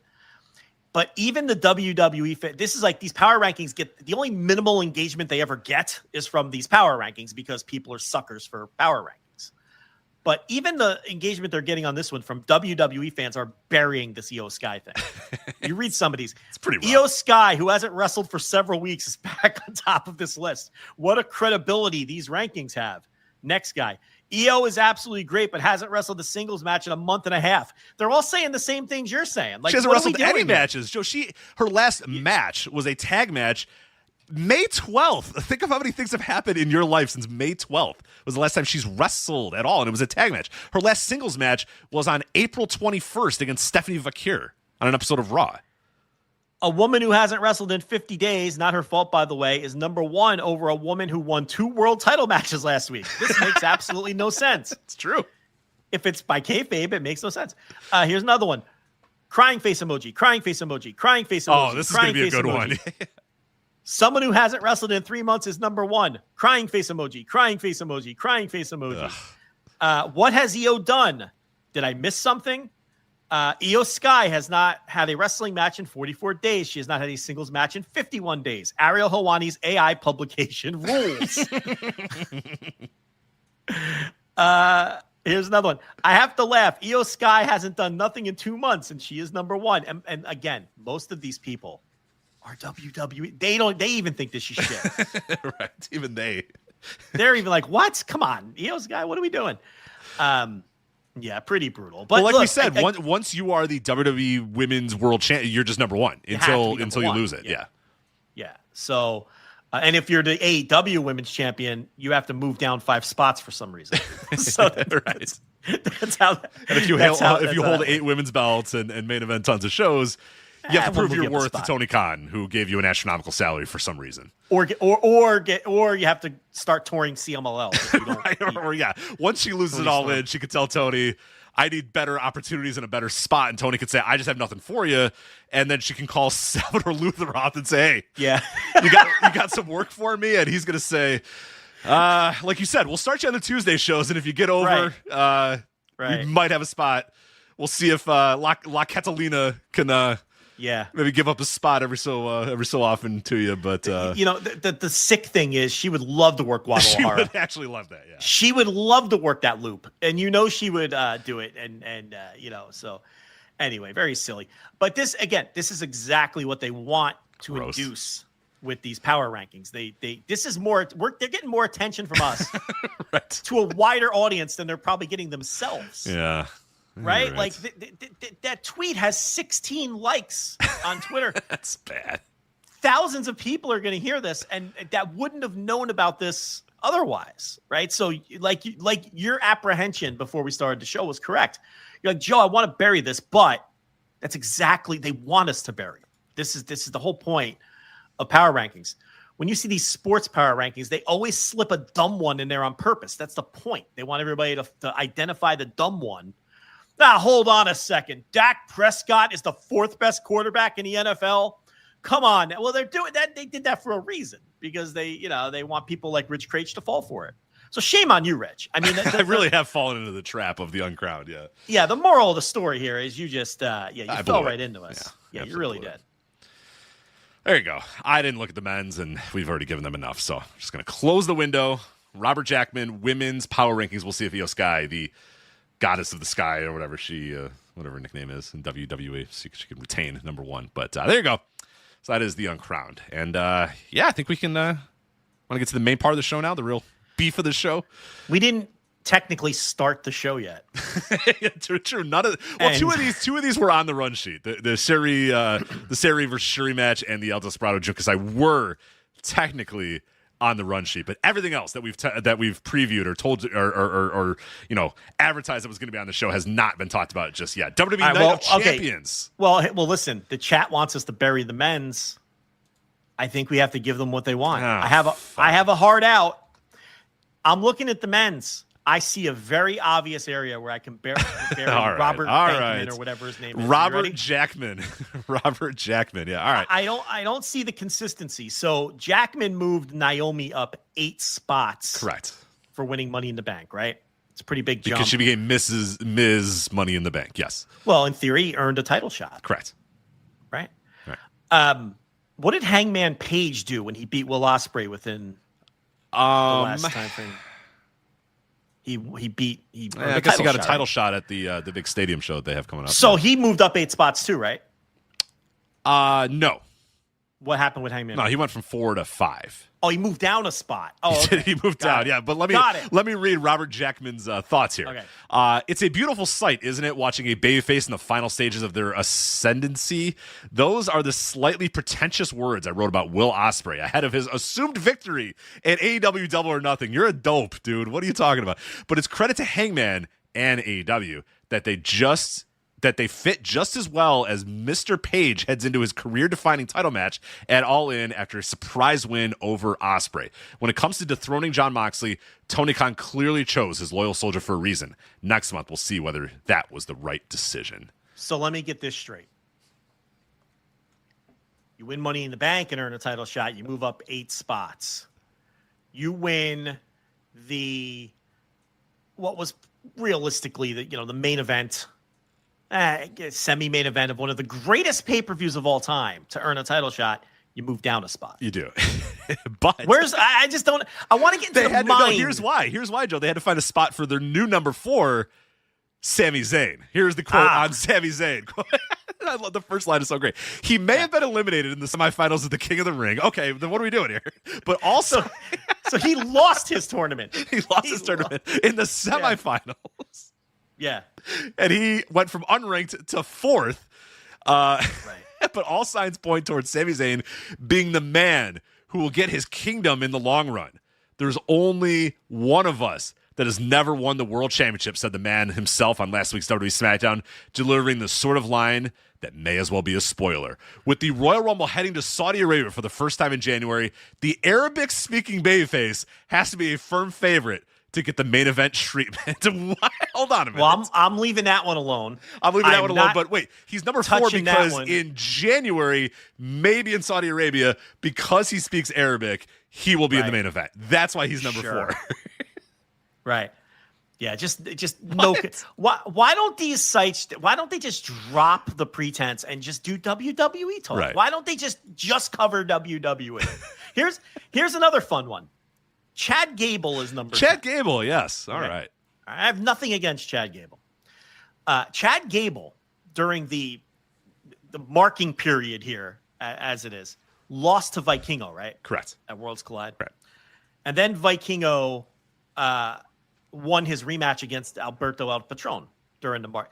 Vikingo won the AAA World title against Alberto El Patron. He beat Chad Gable, Correct. And then he defended the title against Patron, all in the grading period. But Gable is on the list and Vikingo isn't. Again, what's it based on? What is the criteria? And that's even a safe one. You know what? That's one of those, we always talk about how all these lists, these 30 under 30 lists, you always just to give yourself some credibility, a shred, a sliver, throw in a token Joshi wrestler, throw in a token luchador. Vikingo's right there for you. He's WWE aligned. It's perfect. Yeah, he's signed by WWE. He's so safe. He is the perfect token pick, and they didn't even put him in there. Could you have gotten a more? He won a world title. He beat Gable in a WWE main event. He defended his world title. But Gable's in there and he's not. So, main event Jay, by the way, did tumble. He did tumble, yeah. But he didn't fall all the way out. Down to number 9. Yeah, number 9. So Chad Gable, number 10. Jay Uso, number 9. Jay, just for all the listeners, Jay Uso is the 9th most powerful wrestler in the world today. Men's pro wrestling power rankings, yes. Jay Uso. I like this one, too. Kenny Omega. Do you think Jay Uso is one of the 1,000 best pro wrestlers in the world today? No. 1,000. You don't have to think about it. For men, 1,000? Can you name 1,000? Do you think if you sat down with the pen and paper, how many could you get to 1,000? 1,000's a lot. Where you're confident they're better than them? 1,000's a lot. 1,000's probably a lot. The hurdle there would be thinking of 1,000 people, because Jay would be very low to the list. But I think if you got going, you could probably get to 1,000 pretty quick. Do you think there's 500 male wrestlers better than Jay? Now that's easy. That's easy. 1,000's tricky. Yeah, once you get to 862, you're like, fuck, man, maybe. This Is that guy's Jay? Maybe better than Jay. Might be Jay. That might be Jay. 863 might be Jay. Well, who's a better pro wrestler right now today? Jay Uso or Yoshinobu Kanemaru? Yoshinobu Kanemaru, by far. I think so, too, and he wouldn't be like top 500. No. So, who's a better wrestler today, right at this moment? Jay Uso or All Japan Wrestling's Zion? Probably Zion. Zion's turned the corner a little bit for me. That's close though, right? That's real close. That might be the line, yeah. It's close, and Zion's not getting, believe me, is not getting a ton of praise out there in the streets. Who's a better pro wrestler? Jay Uso or MLW Wrestling's Dijak? Jay Uso. You taking Uso? Yeah, I think Dijak? I'm taking Uso. I think I'm taking Dijak has slipped so far. Yeah, I think I'm taking main event Jay for sure. You think main event Jay? I am confident he's not one of the 500 best wrestlers. Yeah, 500 I'm sure of. 1,000's going to get tricky. What about Jay Uso or CMLL star Ruhido? Oh my God, Ruhido! Come on. Well, he's pretty average. That's why I brought him very up. average, but yeah, no, but you're taking him over Jay. Of course.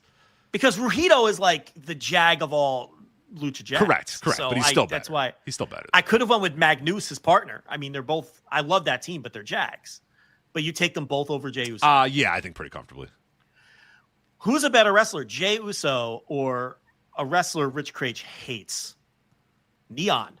Oh, Neon by far. Yeah, that one was a gimmick. But because you hate Neon. I hate it. Despise Neon. You really can't get into Neon. I want to. I just can't. I don't know. Yeah, I'm not there. Struggle with Neon, but clearly better than main event Jay. Yeah, but no. Well, here's the thing.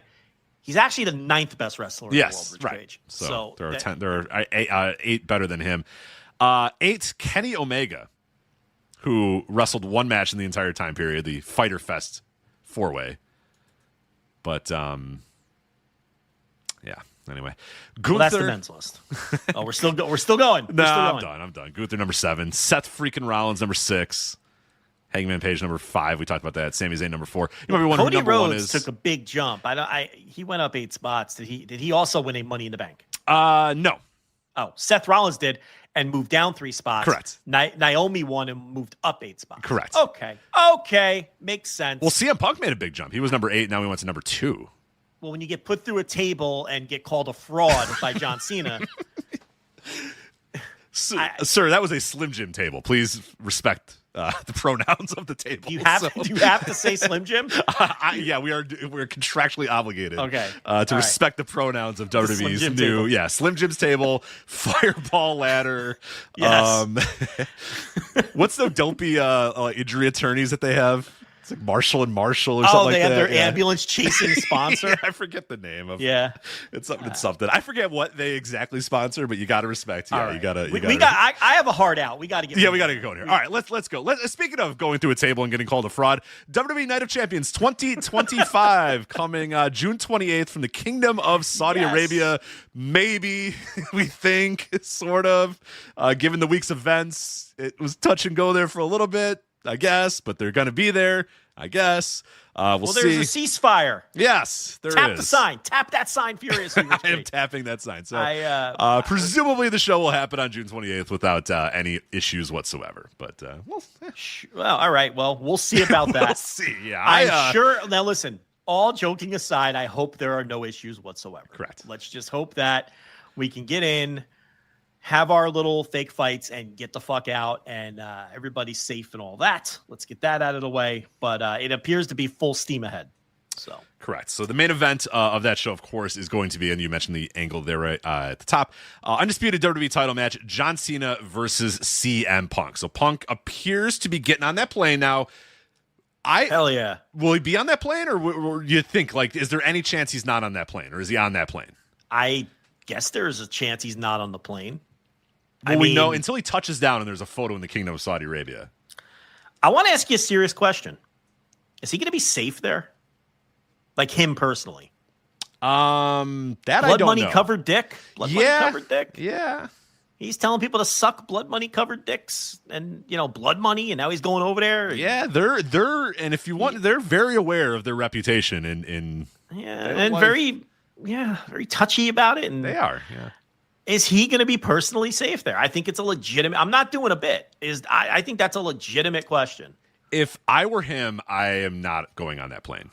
Well, if I were him, I would have said, "Fuck off! I'm not going. Fire me." Yeah. But what are you going to do? You're going to fire me? Fire me. But as we've learned, he is not him.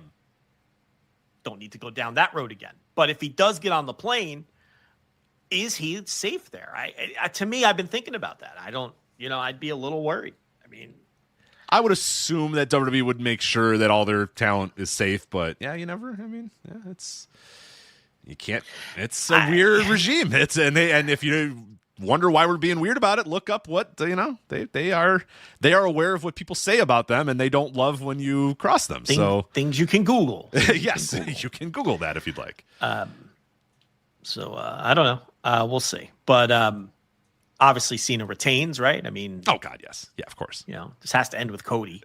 It does, yeah. Which makes the segment on SmackDown all that much even funnier because you broke it down on Flagship Plus. So we don't really necessarily have to do that. By the way, flagshippatreon.com if you want an extensive breakdown of the John Cena CM Punk the new pipe bomb. I will say because I haven't given my thoughts about it. I love the promo. Anybody that didn't, I saw a lot of people that didn't love the promo. I loved that promo. If that could be John Cena's heel persona moving forward. So you're with me. It's great. That was cocky, asshole, I'm on top of the company and I'm untouchable John Cena. That's what this whole thing should have been. I can't believe they started this heel turn with you people and I've been in an abusive relationship. It should have been this the whole time. I'm fucking John Cena. I'm untouchable. What are you going to do about it?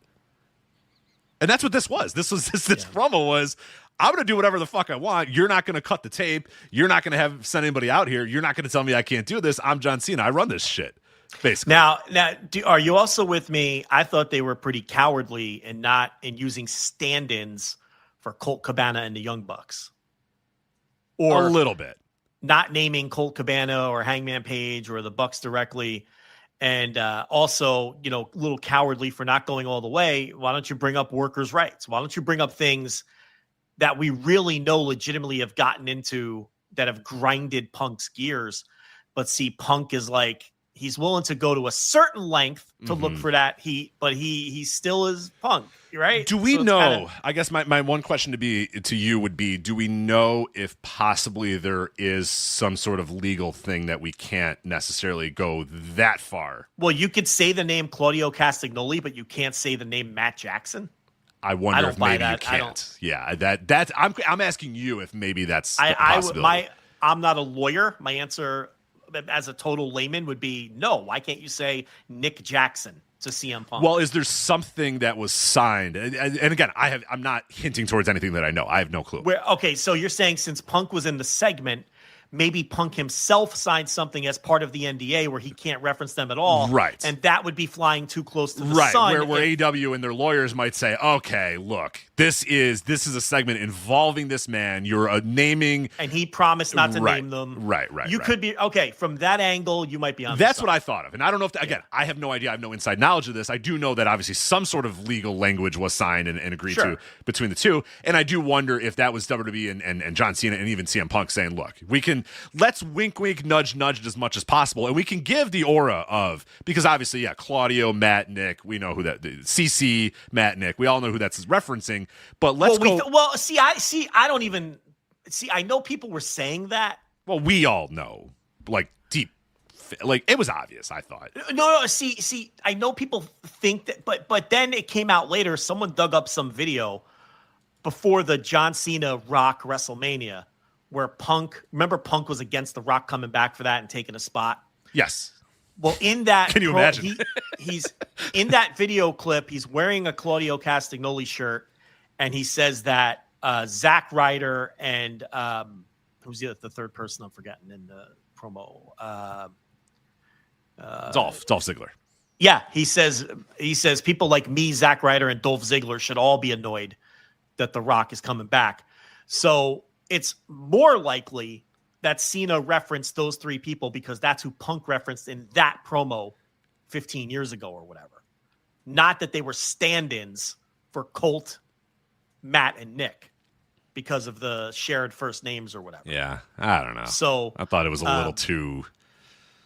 But wouldn't it be way too much of a coincidence that those are the same three wrestlers that Punk referenced 13 years earlier? Yeah, I don't know. Yeah, you're right. It's definitely interesting from that standpoint. But no, I thought it was a good promo, and you're right. They could have maybe went to the workers' rights. I feel like you could have done that. That would have been as close. But like you said, Punk wants to be edgy and go to the line, but he doesn't want to. He's a little too scared. But he's still Punk. He's still a little too he's a sensitive boy. he's a little sensitive boy, and he sometimes he can't handle it. Right. So you can say that I'm a locker room malcontent. You can say that nobody likes me. You can say that I was the best in the world. Because in Punk's mind, he knows Right. Because in Punk's mind, he knows everyone is thinking that about him anyway. So he's leaning in for heat. So he's okay with that because he already has failed to control that narrative. So he's all right with leaning into that. But I think he would probably flip his shit if Cena would have. And Cena's a company guy who's just going to say what they tell him to say. He doesn't give a shit like that. So Cena's not going to go into business for himself and try to poke the Punk bear. He's just going to shrug his shoulders and do what he's told. If Cena's even aware of all that sort of stuff too, and you have to imagine the last 5 years of John Cena, he's probably not been keenly aware of what's going on in the world of wrestling. He's been pretty detached from wrestling for a while too, so he probably had to get caught up to speed on all this shit. And I doubt he's sitting there reading his refreshing Wrestling Inc. to find the latest news or whatever. He's probably just like, all right, yeah, sure, I'll say that and that or whatever. He's reciting what they hand him. Right, he doesn't exactly. But or Punk telling him, say this about me. Right. Yeah, say this about me. Oh, okay, yeah, sounds good. And hit this point, emphasize this, that kind of thing. But Punk was in total control of the segment. There's no doubt about it. One other thing, and we'll move on, I want your take on. The fact that the promo got Cena cheered.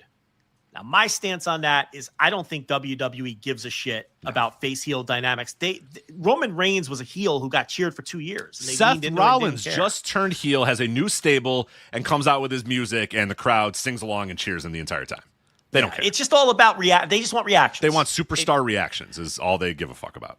That's right. So and my whole thing is when the time comes, Cena's going to get booed when he's in a big title match against Cody. I don't know what's going to happen in Saudi versus Punk. Let's leave that one out. Yeah, who fucking knows? But if he had a big title match against Punk in the United States and they were teasing near falls for Punk, they'd all rally behind the babyface. They don't give a shit about the reactions during entrances or promos. They just want big reactions no matter who. They're not concerned with, oh, shit, Cena's not getting booed. What do we got to do to fix this? There were times in pro wrestling where that kind of stuff did matter to bookers and everything. It doesn't anymore. So I think all that matters with the promo is that it got a great reaction. It got tons of buzz, and it got people talking about a match that really nobody was talking about outside of Punk is a hypocrite. So from that standpoint, I thought that's why the promo worked. So I guess we're on the same page every step of the way with it. All right, let's go through the rest of the card.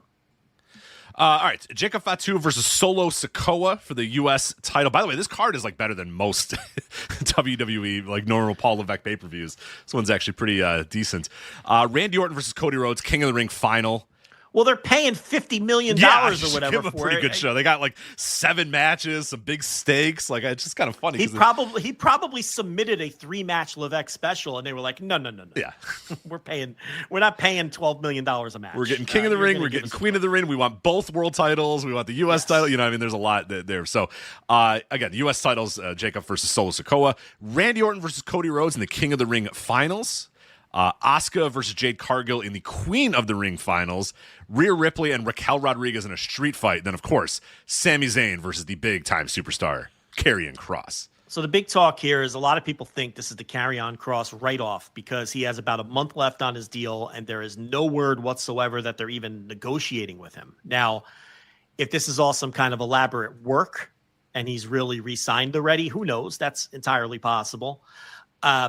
But if there's not a work at play, and there could be, then I believe that because with his relationships with certain media people, if he had re-signed or was talking about re-signing, we would undoubtedly know about it. I mean, we know about it when this guy gets a mild pop on main event.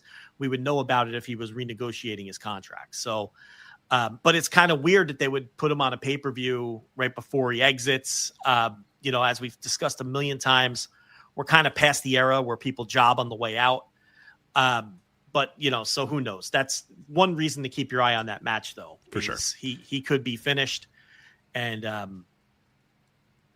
guess a lot of his hard boots on the ground work trying to drum up interest in himself, we're going to find out whether it worked or not in about a month. Yeah, he's got a book coming out, too, which...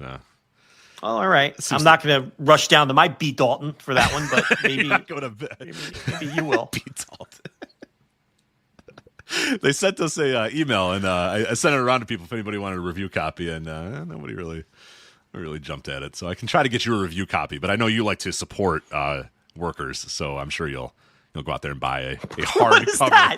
You're cutting a workers' right promo on me. Like, what did I do? On you, motherfucker. Yeah, you can buy a hardcover of the Karrion Kross. I have hired literally thousands of people in my life. You're going to tell me I don't support workers' rights? Not these workers, not pro wrestling workers. That's true. I've never hired. Well, you tried to hire Loki, but he wouldn't take it. No, Gabe wouldn't give me his contact information. That's right. So you didn't even get a chance to hire Loki. Tried to hire the guy. Brandon Sylvie or whatever the fuck his real name is. But Life is Fighting by Kevin Robert Kassar, a.k.a. Karrion Kross, August 5th, 2025. So if you want to do that. So that's Night of Champions, Kingdom of Saudi Arabia. Yeah, Punk's not winning that match, so that's a very interesting booking to just get humiliated, called a fraud, get put through a table, and then lose in the Kingdom of Saudi Arabia. But it doesn't matter. They'll probably do some big angle or something. Right. Look, the problem with WWE analysis and booking. The matches don't matter, the wins don't matter. None of it matters. I mean, we fall into this too. It's like you can't approach it from a traditional booking framework. It's because it doesn't matter and they don't get. But it's starting to matter. That's the thing. Like their fan base is starting to hold the booking and the product at arm's length now. They don't have the total complete buy-in that they had a year ago. So. That's that. Someone just asked in the chat, when's Lady Balls coming out? Stephanie McMahon's book, Lady Balls. Yeah, I don't know if Lady Balls is ever making it out. She's too busy doing Stephanie's Places. So Stephanie's, and it certainly won't be called Lady Balls. I don't think Lady Balls is still the working title. The culture has changed a bit, and I don't think we're going with that. But you know what's funny? I'm glad you brought up Stephanie's Place. Oh, I know you're a big Stephanie's Places guy. So what happened in the most recent Stephanie's Places? Well, Nick Khan was on. Oh, and that's cool. And Jesse Collins made a great point. Okay. On the same weekend that we're burying Tony Khan for accidentally misusing the phrase year over year, we're burying this guy because he misspoke and then corrected himself. That same very weekend, Nick Khan says he has nothing but admiration for Vince McMahon. And you're just hearing about this for the first time. Do you see any headlines regarding that ridiculous statement? I don't think I did. Yeah, interestingly enough, I didn't. No, because we're busy getting on Tony Khan's case because he misused the term year over year. That's more important than Nick Khan saying he has nothing but admiration for Vince McMahon, who is being sued for rape and sex trafficking. Is there a difference in the way that the wrestling media handles things if anyone tries to tell you that there's no difference in the way that the wrestling media handles one company versus the other, you need look no further than that. Same weekend, the two guys running each company, they got the same fucking job essentially, right? Although one of them has more jobs because he's the booker, but you get the idea. And one says something completely out of pocket and okay. What if Tony Khan had said he had nothing but admiration for Vince McMahon? You think that might have made a few headlines? Probably. Nick Khan says it, and you're hearing about it for the first time 5 days later. Yeah, I'm going through the old rags here and not finding that, especially the headline there. Nick Khan. I put Nick Khan only have admiration Vince McMahon because that is the quote. Nick Khan says I only have admiration for Vince. I think that not was it. A single headline that uses that word in it at all. There is Stephanie McMahon : Vince McMahon's biggest nemesis is probably himself. Stephanie says Vince is his own worst enemy. Vince McMahon is probably his biggest nemesis, says Stephanie McMahon. Stephanie McMahon says Vince McMahon is likely his own biggest nemesis. F4W here. This is 4-1 Mania, Cultaholic, WrestleZone, Fightful. F4W says Stephanie McMahon says Vince McMahon is probably his own biggest nemesis. IRT Wrestling says Stephanie McMahon potentially hints at sour relations with former WWE CEO Vince McMahon. You think so? Or her father? Stephanie McMahon potentially hints at sour relations with her father. eWrestlingNews.com, my father's biggest nemesis is himself. Yeah, nothing on the Nick Khan quote. Now, well, I could tell you that mainstream sites such as Awful Announcing and Forbes and many others jumped all over Tony Khan last weekend for misusing the phrase year over year. Oh, let me, hey, cage side seats. Nick Khan and Stephanie McMahon praise Vince McMahon, sidestep darker legacy. That's not bad. There you go. Well, at least one kind of cage side seats. Thank you, Joker Da Silva, for saving us. Well, it wasn't M. Gomez. No, I can promise you that. It was M. Gomez. I can't believe it. It was M. Gomez. It was M. Gomez. Yeah, I was surprised. I was going to click saying, well, it certainly wasn't M. Gomez. Right as you said, it's certainly not M. Gomez. Sometimes and it's fucking M. Space G0 MEZ M. Gomez. That's right. Sometimes you just got to hand it to him. M. Gomez, man. Thank you. He half-assed criticizing Nick Khan. You just got to hand it to M. Gomez sometimes. So, yeah. Anyway, let's get to some other topics here. This was a topic on flagshippatreon.com this week. You had a great write-up for the $10 tier, flagshippatreon.com, about Aaron Wolf's signing with New Japan Pro Wrestling and essentially try to hint and make it obvious to people that this is a massive, massive, massive deal. And we're now 4 or 5 days after. And I still think nobody realizes, or very few people realize, what a massive deal this is for Aaron Wolf to sign with New Japan Pro Wrestling. So can you give people the quick and the dirty about the signing, and then we'll kind of get into why it's a big deal and how we now know even more it's a big deal, given how other people have reacted to this and how Japan has reacted to this news. All right, so I wrote a breaking news update in the wee hours after the New Japan press conference on them signing Olympic gold medalist Aaron Wolf. And it was a little surprising to me in the aftermath how this was treated as such I guess nothing story wouldn't be the right term, but people aren't treating it. Look, I don't know whether, and people can read my update where I go pretty deep on it, and I did get some comments from people in the company and talk to the office and all that. So that's on the $5 tier behind the paywall. If you want a full primer of who Aaron Wolf is and why New Japan thinks this is going to be a big deal for them. And I think that's the key. I don't know if Aaron Wolf is going to be a big-time pro wrestling star. I have no idea. Okay, it's impossible to say until we see him wrestle. We see if his charisma carries over into a pro wrestling ring. We see if he can perform. He certainly has all the earmarks of the kind of talent that Japanese promoters used to covet. Legitimate athlete, Olympic gold medalist, heavyweight size, charismatic look, and the most important thing, a legitimate mainstream celebrity in Japan. Okay. I see people making Gable Steveson comps. We're seeing that. Oh, well, we just saw this with Gable Steveson and that didn't go anywhere. Well, Gable Steveson isn't a fraction of the mainstream celebrity in the United States that Aaron Wolf is in Japan. Let's just start right there. I've seen Kurt Angle comps. That one's a little closer. They're both Olympic gold medalists and they both won Olympic gold medals in their home countries and all of those things. But again, Kurt Angle was not nearly as famous in 1996 in the United States as Aaron Wolf is today. Right. Americans do not care about freestyle wrestling or amateur wrestling, especially in 1996, to the level that the Japanese care about the judo. Yeah. Yeah. And he has been a mainstream. He does their talk show circuits. He's constantly in newspaper headlines. The best comp I could give is he would have a fame that's much closer to somebody like Simone Biles or to Shaun White, rather than some of these other comps like Gable Steveson or something like that, where he is a major, major mainstream celebrity because of his Olympic fame in Japan, versus someone like Kurt Angle, who, maybe in 1996. Okay, Kurt Angle and Gable Steveson have sports fan fame. Simone Biles and Shaun White have mainstream fame. Is that fair? Is that of course? Yeah. Because when Kurt Angle won the gold medal, the commercials he did was like local Pittsburgh area pizza commercials and shit like that. You know what I mean? He did car dealership commercials and pizza commercials and stuff like that. Simone Biles and Shaun White. Simone Biles is on major advertisers. Like mom test Everyone wise, knows, that's the mom Simone test. Biles absolutely passes the mom test 100 times out of 100. Aaron Wolf is a mainstream celebrity in Japan who more than clears the proverbial mom test. He's on talk shows constantly. He's in the newspapers. He's in all of their gossip stuff. And this is someone who I guess it would be hard for a lot of Americans to, and I could see where they're naturally making poor comps for him.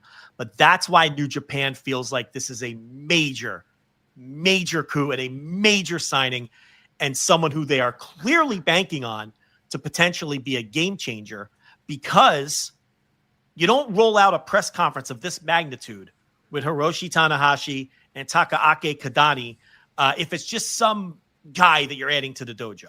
That's number one. They rolled out a major press conference with him, with the CEO of Bushi Road flanking him, with the president of Bushi Road flanking him on the other side. Okay, so this is right there is your first tip-off. Number two, they're airing his match on national free television. Exactly. So I was going to bring that up. If you don't think it's a big deal and you're not wondering if we're overstating it, no. So for the first time since 2004, they're airing his match on national TV. That's it. Right? Like, there it is. Yeah. Hold on. I got to mute for a second. Hold on. Yeah. I mean, for people that didn't see this, again, 2004 was the last time that they did a TV airing like this. So they're going to broadcast Wrestle Kingdom 20, January 4th. First time they have aired on actual Japanese TV since 2004. So we don't know exactly what the time slot's going to be or whatnot. But the 2004 show was called Wrestling World and aired in a 2-hour time slot starting at 11:25 p.m. So not exactly a massive deal, but does cite here on this 401 Mania article that Eggshells, the great book from Chris Charlton, noted that 6.4 was the rating for that show, 11:30 p.m.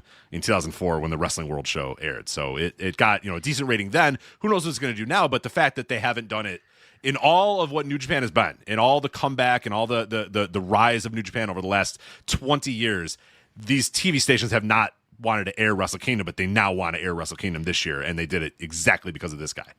Yeah, and there was a ton of mainstream press at the press conference, not just wrestling and sports hundreds. press. I thought I saw like hundreds of news stations and stuff, and journalists and stuff were there. So the best comp I could come up with is if WWE signed Simone Biles or somebody at that level. Yeah, who is just ultra famous, who you have to live under a rock to not know who they are. But on top of this, it's a judo gold medalist, and historically in New Japan, when you have real world athletes that come from wrestling or judo or from fight sports, they're going to give them every chance to make it and be successful. That's been the MO of the promotion from the start.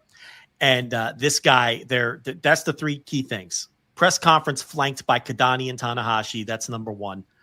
The media presence at the press conference, the fact that they're airing the match on national television for the first time in years, and the fact that they're debuting him at Wrestle Kingdom. That is the most high pressure, high profile spot possible to debut the guy.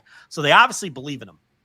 And I talked to someone in the company who told me that he is taking the training 100% seriously. This is not some celebrity chasing a paycheck, post-Olympics where he's just trying to milk his fame for everything it's worth and make a couple bucks, before he has to go into the real world or to secure. No, this is a guy who has been a pro wrestling fan his whole life. He noted that at the press conference. He talked about how he watched World Pro Wrestling while he was in high school and college. He's been friends with Kazuchika Okada for years. They happen to know each other. He has a pre-existing relationship with Yuji Nagata. Okay. And we all know how, instrumental Nagata is in both the training process, scouting. Yuji Nagata tried his damnedest to get Yuma Anzai to New Japan. Oh yeah. Because he knew what they had in Anzai. So he's got the pre-existing relationship with Nagata. He's a fan, so he knows what he's getting into, and that's important. What struggles have we seen in the Performance Center when they sign these college athletes, the NIL deals, even Olympians in some cases? They're not fans. They don't know what they're getting into, and a lot of times they struggle because of that, and they never even make it to TV, let alone make it out of NXT and onto the main roster. This is a guy in Wolf who knows full well what he's getting into, and he's excited about getting into it. And I think the story came that he asked Okada, what should I do? Where should I go? And Okada said, join the New Japan Dojo, dude. That's essentially that. If you want to make it in the business, you want to get good, that's where you go. That's where you start, which I find also really cool too, that, there was the report that, a lot of the other major companies were courting him, or a major company in America, or whatever, was courting him. And Okada straight up said, go to the dojo, go to New Japan Dojo if you want to be good. And that's where he's going to go. And that's what he's going to do. So that, again, the fact that he's reaching out to a guy like Okada and saying, where do I go to be the best at this that I could possibly be? Where's the best spot for me? Not just necessarily where can I make the most money? That all, like you said, it leads you to believe that this is a guy who's going to take this a lot more serious than your normal, like you said, your normal NIL, the backup linebacker from Nebraska or whatever, or some random amateur wrestler dude that has no idea what they're getting into. This guy knows what he's getting into and has friends in the right places. So the point here is, I'm not guaranteeing success. How could you? You couldn't. But they think he is a potential game changer. That's what they think. They think he could be exactly what they need right now. What do they need? What do we harp about every single week when we talk about New Japan?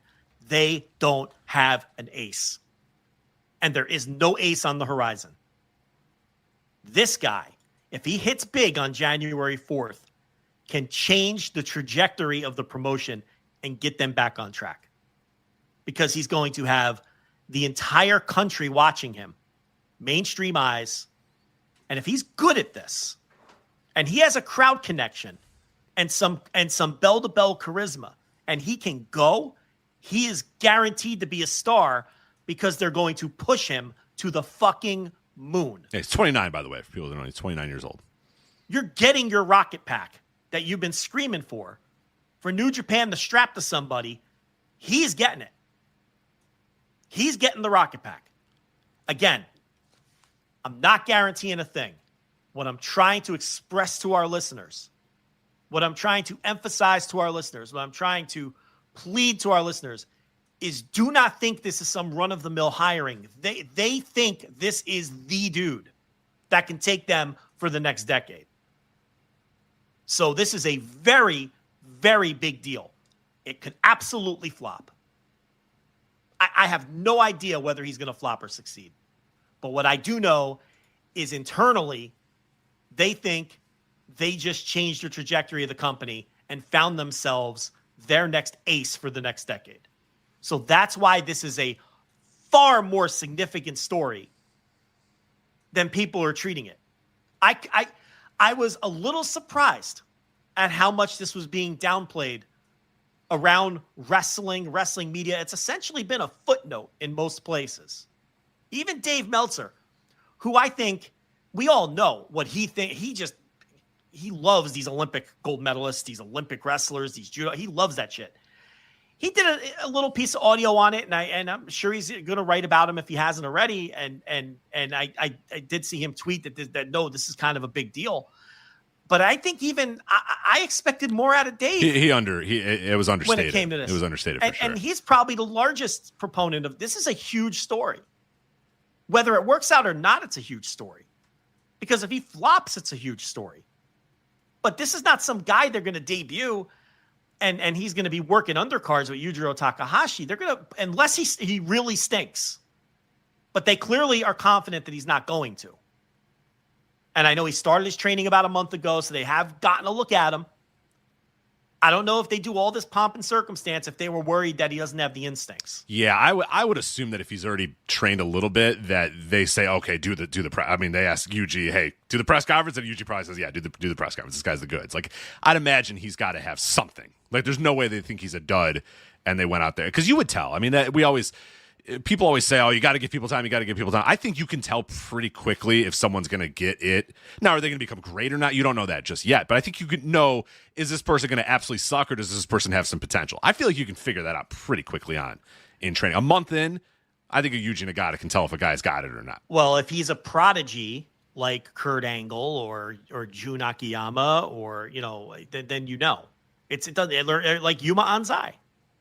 People knew instantly. With Yuma Anzai. They knew instantly with Kurt Angle. They knew instantly with The Rock that he was going to be the most charismatic wrestler. It's like you can tell right away sometimes. So maybe they just see it immediately. I think what's important about Aaron Wolf, too, for people that don't know, he's half Japanese, half he comes from a Japanese mother and an American father as well. Yes. And the American father bilingual, speaks, which is so important. he's bilingual. Yes, so I was going to say his father teaches English in Japan, so he knows English, he knows Japanese, and I think for New Japan Pro Wrestling, that's a very big deal as well. A guy who can cut a promo in English and cut a promo in Japanese, I think is sure. And important. even Japanese fans pop for that too. I look at the Saitos.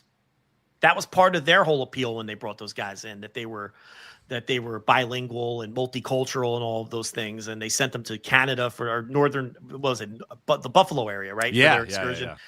And it's like that's an extra bonus to be multicultural. It matters a lot, and bilingual especially. So it's, look, I just want to stress to everybody that you might not be seeing a lot of, you got a headline from us 10 minutes after the presser. I immediately recognized what a big deal this was.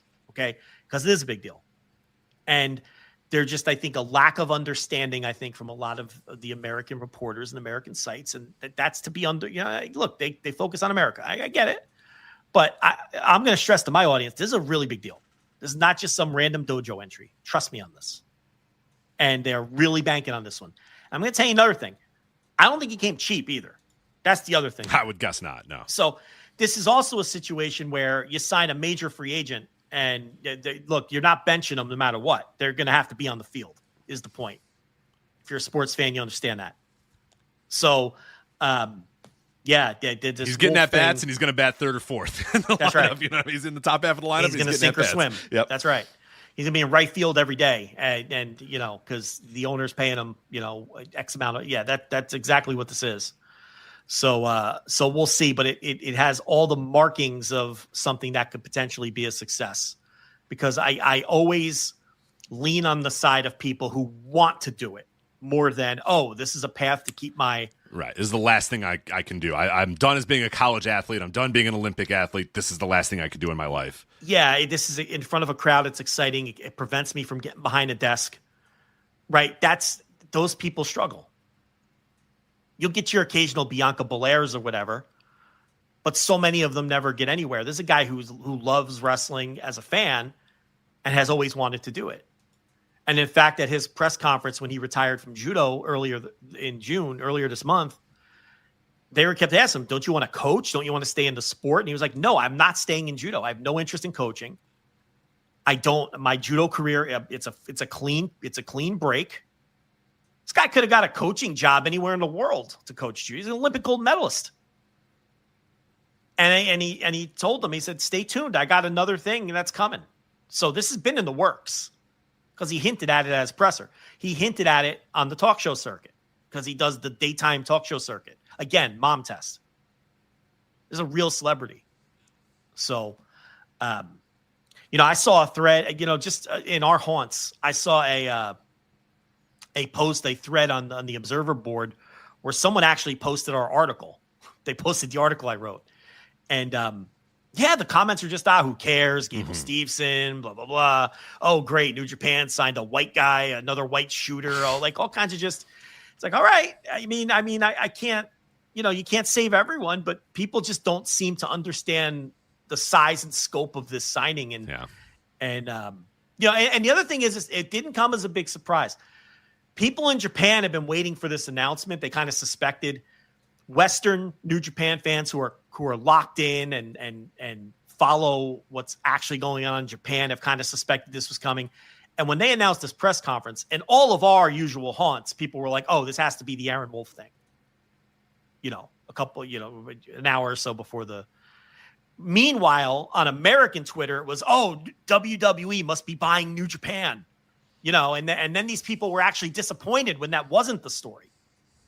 These WWE fans, which is so funny with them because all they do is knock New Japan. But again, don't we always say this? They would have shit down their own legs if WWE would have purchased New Japan. Oh, I would have lost their minds. Yeah. Oh, now New Japan's the greatest thing. Oh, yeah, but otherwise it's 5 stars in the Tokyo Dome and fuck Japanese. It's the minor leagues. So it's funny from that standpoint too, because the Rock thing, which I will live on Lanza Island. That the fact that he was wearing a New Japan shirt with that Rubik's Cube meant absolutely nothing. I said that at the time, and I will stand by it today. That meant absolutely nothing. Either that or he was just fucking with people. I think he was just fun. I just think he saw that shirt and said, "This will be funny." I fuck people. Yeah. I'm bored today. Why don't I fuck with some people?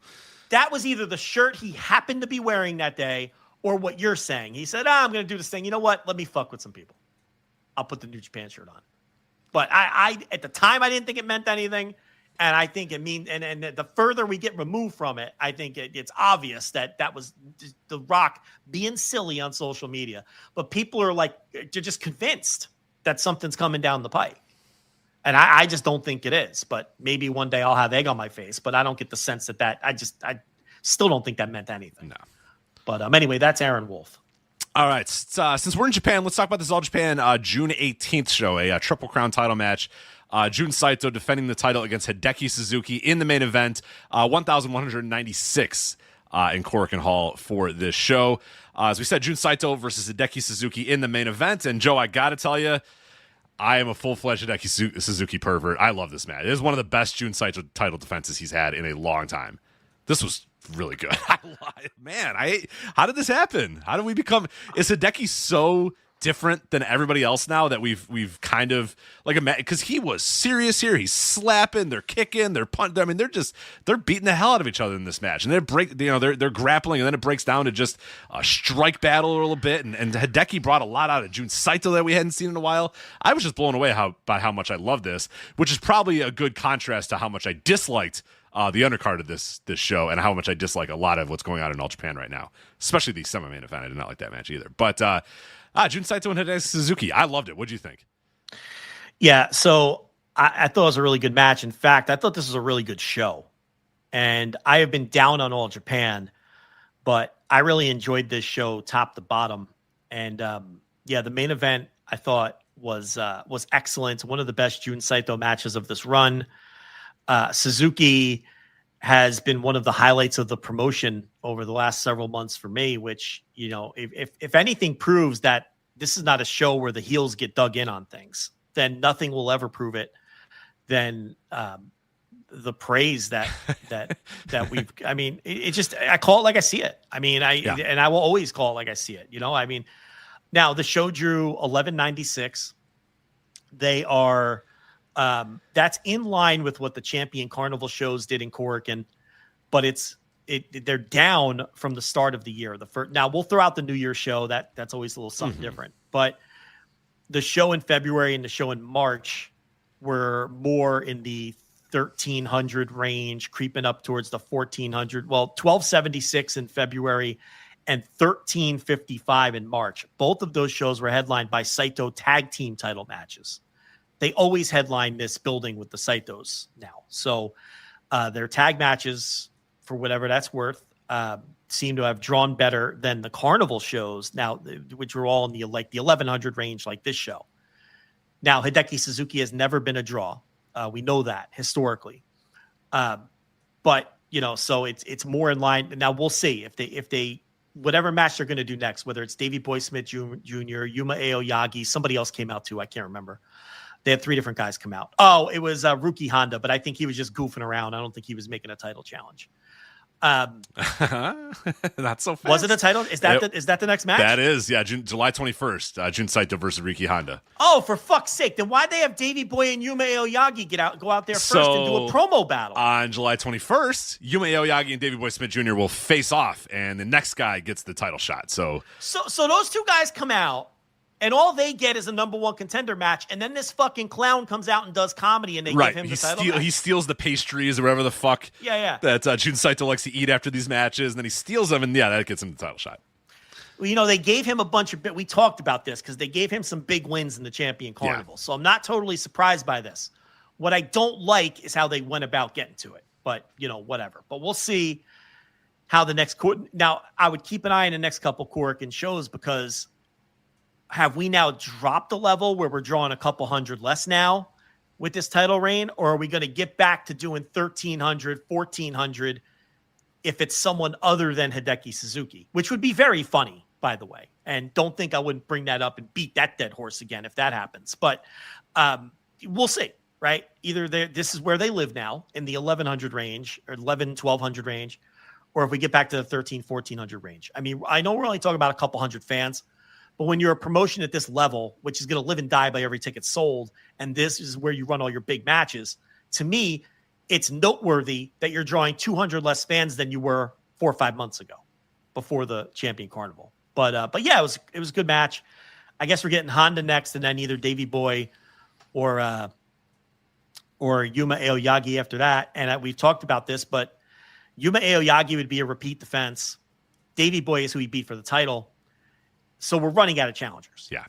And that's why they built up Ryuki Honda in the Carnival, because he's fresh at least. He has no chance. No, he's losing fresh. that for sure.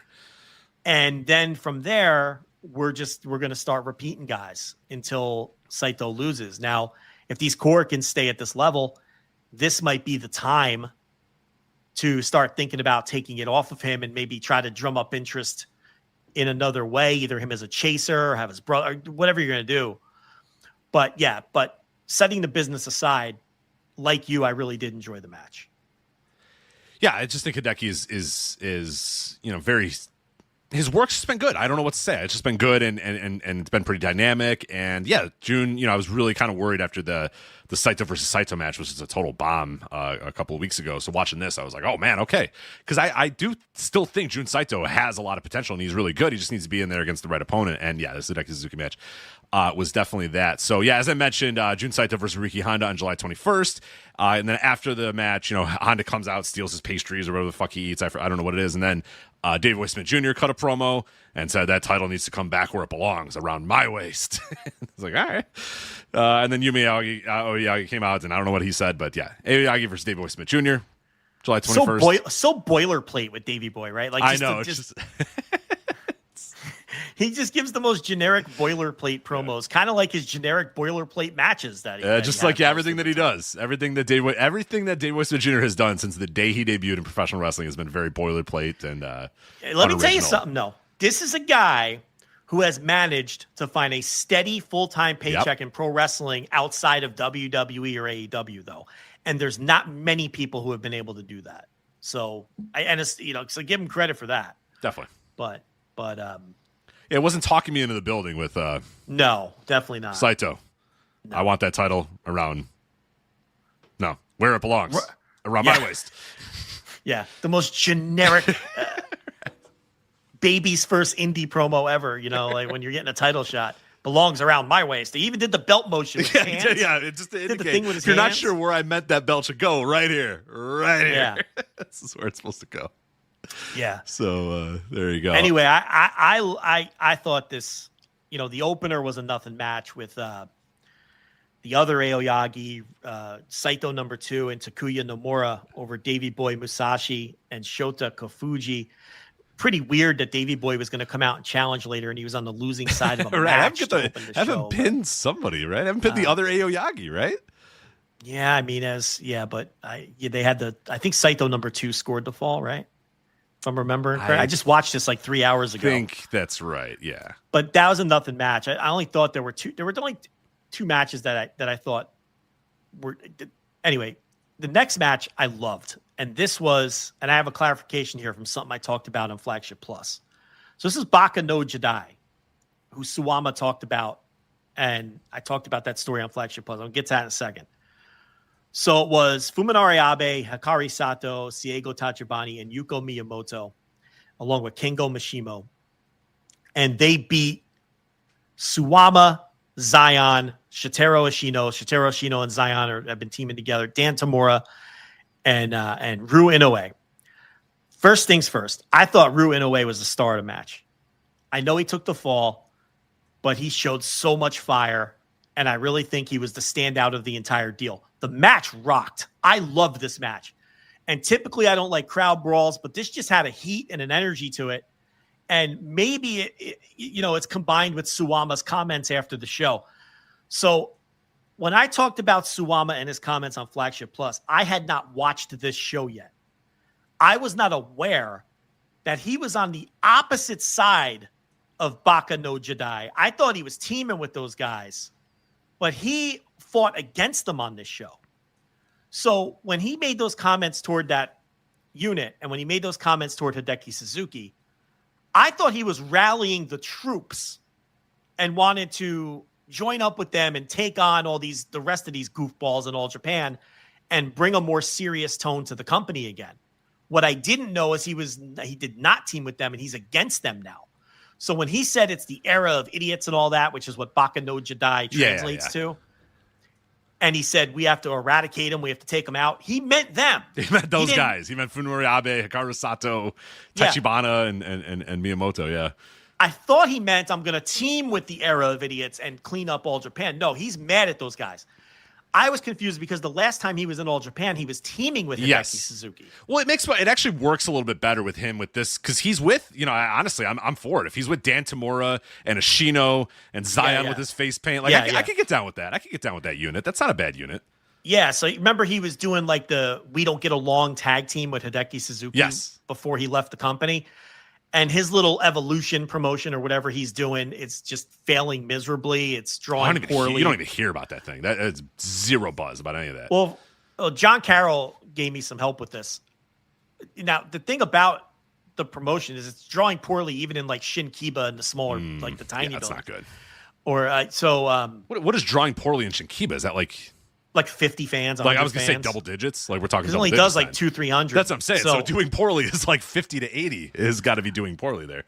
So see if those are on Cage Match. While I'll have to see the Suwama Evolution shows. Yeah. So anyway, so if he's back now, and maybe because he needs to make some fucking money to eat, he's back. Then and he's going against these guys, and the whole basis of that promo he cut was how All Japan has lost its way. And there's too much goofing around. There's too much comedy. The fans are just cheering guys that they should be booing because there's no passion. And he wants to clean it up and bring back the toughness to All Japan. What was the phrase he used that I loved? He called it pop and what was the other one? It was pop and light. Pop and light, yeah. He said there's too much pop and too much light in All Japan. And he's right. I agree. It's a perfect way to describe it. I don't know how to describe it before, but that's it. Pop and light. And he's not even talking about he's not talking about like Jumbo and fucking the glory days. He's talking about like his era of All Japan. Like when it was, so it's like, he's not even taking it back to like the late 80s, early 90s. Yeah. So, but yeah, pop and light is the best way to describe it.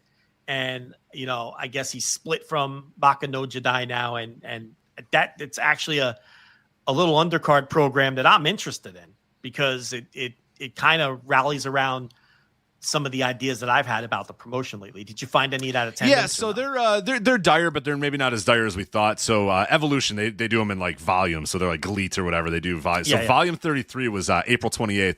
They had 224 in Shinkiba First Ring. So that was in April. They came back in May, 210 in Shinkiba First Ring. And then June 19th, 219. Now, these are not good, for the record. These are not good numbers, but they're not as dire as we thought. But still, yeah, he seems like still a guy who not great at all. I mean, he probably needs to make some money, so he's probably back for. They're not filling it, and they wouldn't be running it if they could fill something else. Right. So that's the point, But yeah, that's my bad on the Flagship Plus. I just assumed he was still with the group, and because I hadn't watched the show yet. So clarification on that. But I thought this brawl rocked, and I'm looking forward to. I can't believe I'm saying this. I'm looking forward to Suwama like bringing some toughness Yes. and where this feud can go. Yeah, being earnestly excited for Suwama in 2025 All Japan. Not where I thought I would be, but here we are. No. I'm there. So the next match, another unit in peril, I guess another unit that's just gone, actually. They're done. This was El Pita's last match. We talked about it last week. Yuma Anzai taking a couple months off. We'll see what happens with that. But El Pita, Yuma Anzai, Ryuki Honda, Rising Hayato, and Ren Yabe, they defeat Hokuto Gun, Hokuto Omori, Kuma Arashi, Takashi, who I guess they're going to keep old Cyber Kong. Or who knew that Cyber Kong, if I told you like 15 years ago, he'd be like this over comedy act in All Japan. Yeah. It's just so bizarre. And Talos, new NWA, taking this thing full circle to the National Wrestling Alliance. Talos is a regular. He was on my screen. I was like, what in the fuck is happening? What? How is Talos They here? brought Talos in, and it's like, look, it's like dollar store almost, right? It's like, it's a 7-footer. He's tall. And no, the fucker was speaking Japanese. Did you watch the post-match? No, I didn't know he spoke. I did not know he spoke Japanese. Dude, Hokuto Omori gave him the mic, and he was speaking like fluent Japanese and popping the crowd. And it's like, if he knows Japanese on top of that, look, it is hard. It is trickier than people think booking giants. Okay? I don't envy anyone. I can understand how Tony Khan can't figure out what to do with Satnam Singh. If you book them to their size and no one can beat them, you have to like put the title on them. If you beat them, they're not special anymore. So what the fuck do you do with a freak show giant? It's hard. I totally acknowledge that. But if you can thread the needle, it's something a little different. The guy knows Japanese. I thought he looked perfectly fine in the match. And he's with the right unit, right? This screams of what I feel like they saw what Team 2000K did with Omos, and they found themselves a 7-footer. Because it's like a very similar unit. They're not pushed as hard, but it's the same vibes as Team 2000K. X. And X, 2000X. Team 2000, what am I saying? K? 2000K. Yeah, you're trying to get in the 2Ks. Team 2000K, what the fuck? Yeah, I guess so. But anyway, it's the same kind of vibes, and now they've got their own 7-footer. And I think if you've got this guy booked for some tours moving forward, I think you do the same thing that Noah did with Omos. You put like the tag team titles on him. Yeah. And he is booked. He's booked for the next month for the Super Power Series or whatever. I was looking at some of those cards. That's great. He's absolutely booked for all those. Yeah. And, the NWA hasn't really totally figured out. They team him with Daisy Kill. They've been in the U.S. tag team title mix, but not the world tag team title mix. So it's kind of similar. Like, you don't know, like, how do you book a giant? It's trickier than people think. In the 70s and 80s, okay, and just so people understand this, with Andre, you'd bring him into your territory. You'd bring him in for a 6 weeks. You'd book book one big match with him, and he would bounce from territory to territory as a special attraction, right? He didn't really stay in one place until we were well into the Hulkamania era, and right before they did the heel turn. Prior to that, he would come in and out of New York, but he would show up everywhere, and it was easier because he wasn't there all the time. So it's not easy to book guys like this for the conundrum that I laid out earlier. But I do think this is a good idea for All Japan. It's something different. It's something fresh. And we see. I thought he looked okay. Yeah, for sure. For sure. Yeah, we're in 1983 right now, or obviously for Tour of the Territories, and we're watching Kamala. And his early run is very similar to that as well. Kamala was a guy who would come in, and whether it be, they'd start him off in Memphis, and then he would, run through a bunch of guys for 2 months, and then he'd go away. Then he'd go to Mid-South. He'd run through a bunch of guys in 2 months, then he'd have that big match and go away. Then, he's in 1983 alone. He's in Georgia and Mid-South, World Class, Central States. Like, he's all over the place. That's that sort of style of monster that, it's hard to have a guy be dominant and then hang around. And that's always an issue that, any booker's going to have with a guy in modern wrestling is, I have a big giant. What do I do with him beyond a couple of months? Mm-hmm. Because he either beats everybody or he loses to everybody and then he's not worth anything. So it's like, what do you do? The old territories model is perfect. He beats everybody, then maybe he loses to your top babyface, and then he goes away. And then he comes back in a couple years later, And he beats everybody, and then he loses your top babyface, and then he goes away a little bit. Like that's a lot easier to do than today. For a guy, especially a guy like Kamala is perfect for that. Yeah. Like Andre, you would bring in, and he would come help the babyfaces vanquish some shithead heel, but you'd keep him away from your title because then you run into that problem. Then you have to beat Andre at some point. You know what I mean? So he would be involved with like some top heel out of a title program, have the big match at the end of the month, and then he'd go to the next territory. Yeah. You know, so I like it though. And I popped like all the people in Corkin did when he started speaking Japanese in the promo. I was like, holy shit, this guy knows Japanese too. He's just from like Oklahoma. He's never been he's never wrestled in Japan before this. So I don't know. Maybe he's taking his booking very seriously. Maybe he got on his like Duolingo or whatever the fuck and got on his app and was like, I'm gonna learn some Japanese. So hey, look, maybe they were basic phrases that they taught him in the back. Whatever, that's fine. But it worked though, and it got over. So I'm not a body guy, I'm an effort guy, and that's some fucking effort right there to learn some amount of Japanese. So good on you, Talos. So Saiki Yoshioka defends the junior title over former champion Naruki Doi. I loved this. That's so good. What if I told you Naruki Doi was just like an All Japan Pro Wrestling Junior regular? You know, like just like you said, all right, Joe, 6 years ago, I'm going to tell you, you're going to say, hey, Cyber Kong is going to be an over comedy guy on All Japan undercards, and Naruki Doi is going to be like one of the best parts of every All Japan wrestling show. Yeah, and and like as a part-timer, like a freelancer too. It's like look, and the reason, you know, these matches rock. And it was a lot different than when he had the title, because when he had the title, his junior title matches here, they very much mirrored the pacing of the old Brave Gate matches. Back when I liked Dragon Gate, those Brave Gate matches where they were like neat and tidy, 11-minute matches, fast-paced. Now, they might not have had the the dynamic feel of some of those Brave Gate matches, like with some of those champions who were much flashier than Doi. But this had the same pacing as those kinds of matches from that era versus his title matches had that same kind of pacing as those Brave Gate matches. This match was a little different. It was more physical. This was more physical. This was a different kind of All Japan Junior match than Doi had beat the hell out on of his other. previous run. They did. It was very physical and it was very good.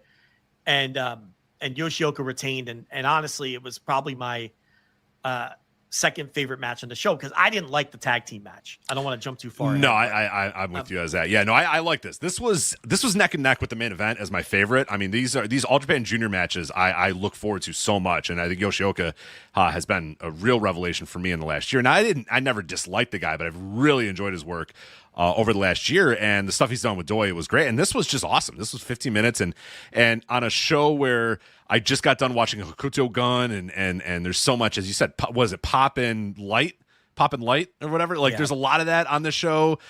And then there's Yoshioka and Doi, and they just go out there and beat the fuck out of each other, and they want to win a wrestling match to win a title. You know what I mean? It's a lot to ask. It's unbelievable that it's a lot to ask in 2025 in All Japan Pro Wrestling just to have a wrestling match where two guys go out there and beat the fuck out of each other to win a title, but it really is. And it's nice to see it a little bit. But yeah, this is probably maybe tied or neck and neck with my favorite match of the night. I mean, really, really good work by both Yoshioka and Doi. And Doi, you think he would start getting a little old or start showing some age, but he's really not. I mean, No, Doi's great. He's as good as he's ever been. I mean, maybe not peak Doi, but he's really fucking great for a guy that's got to be in his mid-40s by now. He's a great pro wrestler. You know, he's 44. He doesn't get enough credit. He really doesn't. I don't, you know, there's a lot of Dragon Gate guys from that era who don't, you know, Susumu Yokozuka is another one, and who Kagetora. I mean, I'll always hype up that guy. I mean, whenever he was put in a position to be in a higher profile match, he, at his peak, he was as good as anybody, and Doi too is just, and Doi is still really great where those other guys kind of, maybe because of slotting or whatever, but Doi still delivers every time in these spots. But the tag match, I didn't really like. I thought it was a little too much goofing around, and Kakuta had a great carnival. I mean, a great carnival. Kakuta may have been the best wrestler in the carnival. I've never liked Kai. I have never come around on Kai. I will never come around. I've come around on Hideki Suzuki. I will never come around on Kai ever. But I mean, we're putting Kento Miyahara in the fucking, what's the move Sonata does, and the Paradise Lock or whatever. Yeah, with his butt sticking out, and we're laughing because his butt's and then sticking we're making out, jokes. We're doing butt jokes because he's in the Paradise Lock, and I'm like, what am I watching? You know, this is exactly what Suwama's talking about. You know, this is pop and light. This is it. This is pop and this is light. Yes. Get rid of the pop and light. I don't want this. I don't have any interest. So Kento eventually wins it with the straitjacket German, or whatever he calls it. And then Yuma came out later and is going to be in the Triple Crown mix now, I guess. And I just this turned me off. I was really enjoying this show, and this match kind of killed the momentum for me. But then the main event reeled me back because I thought the main event was pretty great. So. But overall, this was one of the most enjoyable All Japan shows of this kind of recent run, of really the Jun Saito run as champion, top to bottom. The junior tag I thought was fantastic, and I love that 10-man tag with the Suwama return. So, and then, we've got, who knows what's going to happen with Elpida now. And Anzai, by the way, in that match, we didn't really talk about it because we talked about the 7-footer. He just stands out over everyone.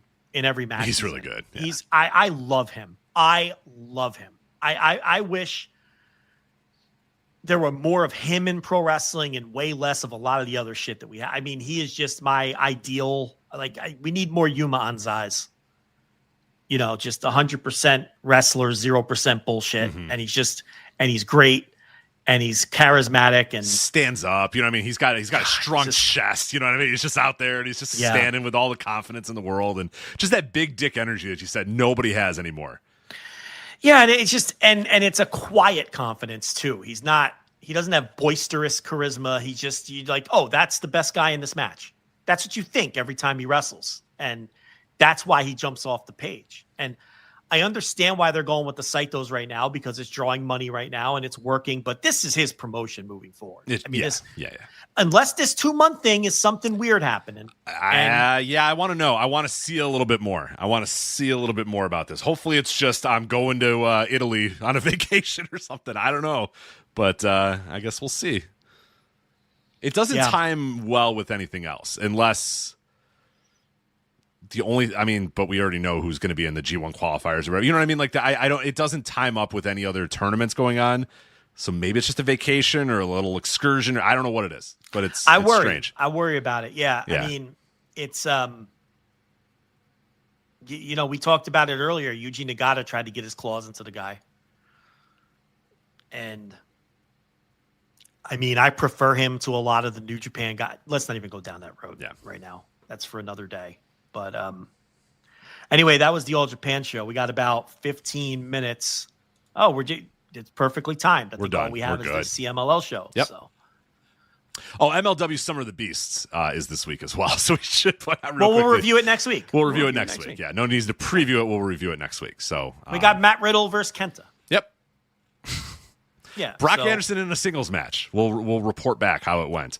Looking forward to see if there was a reason why he wasn't in any singles matches. Which Bart Scott can't wait. I am looking for it. Listen, Brock Anderson is a central figure in my rebuilding the NWA roster plan that I'm about to look at. All right. I told you it's realistic. Is there a Buzz Sawyer kid running around too that you want to bring on the board? Or I told you that I'm keeping it realistic within the realm of realistic possibility, and I meant it. So I would say by acquiring the services of Brock Anderson, you are being very realistic indeed. Yeah. Not just Brock, my friend. Many Andersons are coming into my version of the NWA. Okay. Many Andersons. This is a little teaser for you. Oh, Georgia, stand up. Let's go. All right. CMLL FantasticaMania Mexico. So this capped off a great week of Arena Mexico action. Obviously, it's CMLL, AEW, and now New Japan coming in for this FantasticaMania Mexico show. You talked about the Tuesday show on Flagship Plus. I reviewed it briefly on last week's Flagship.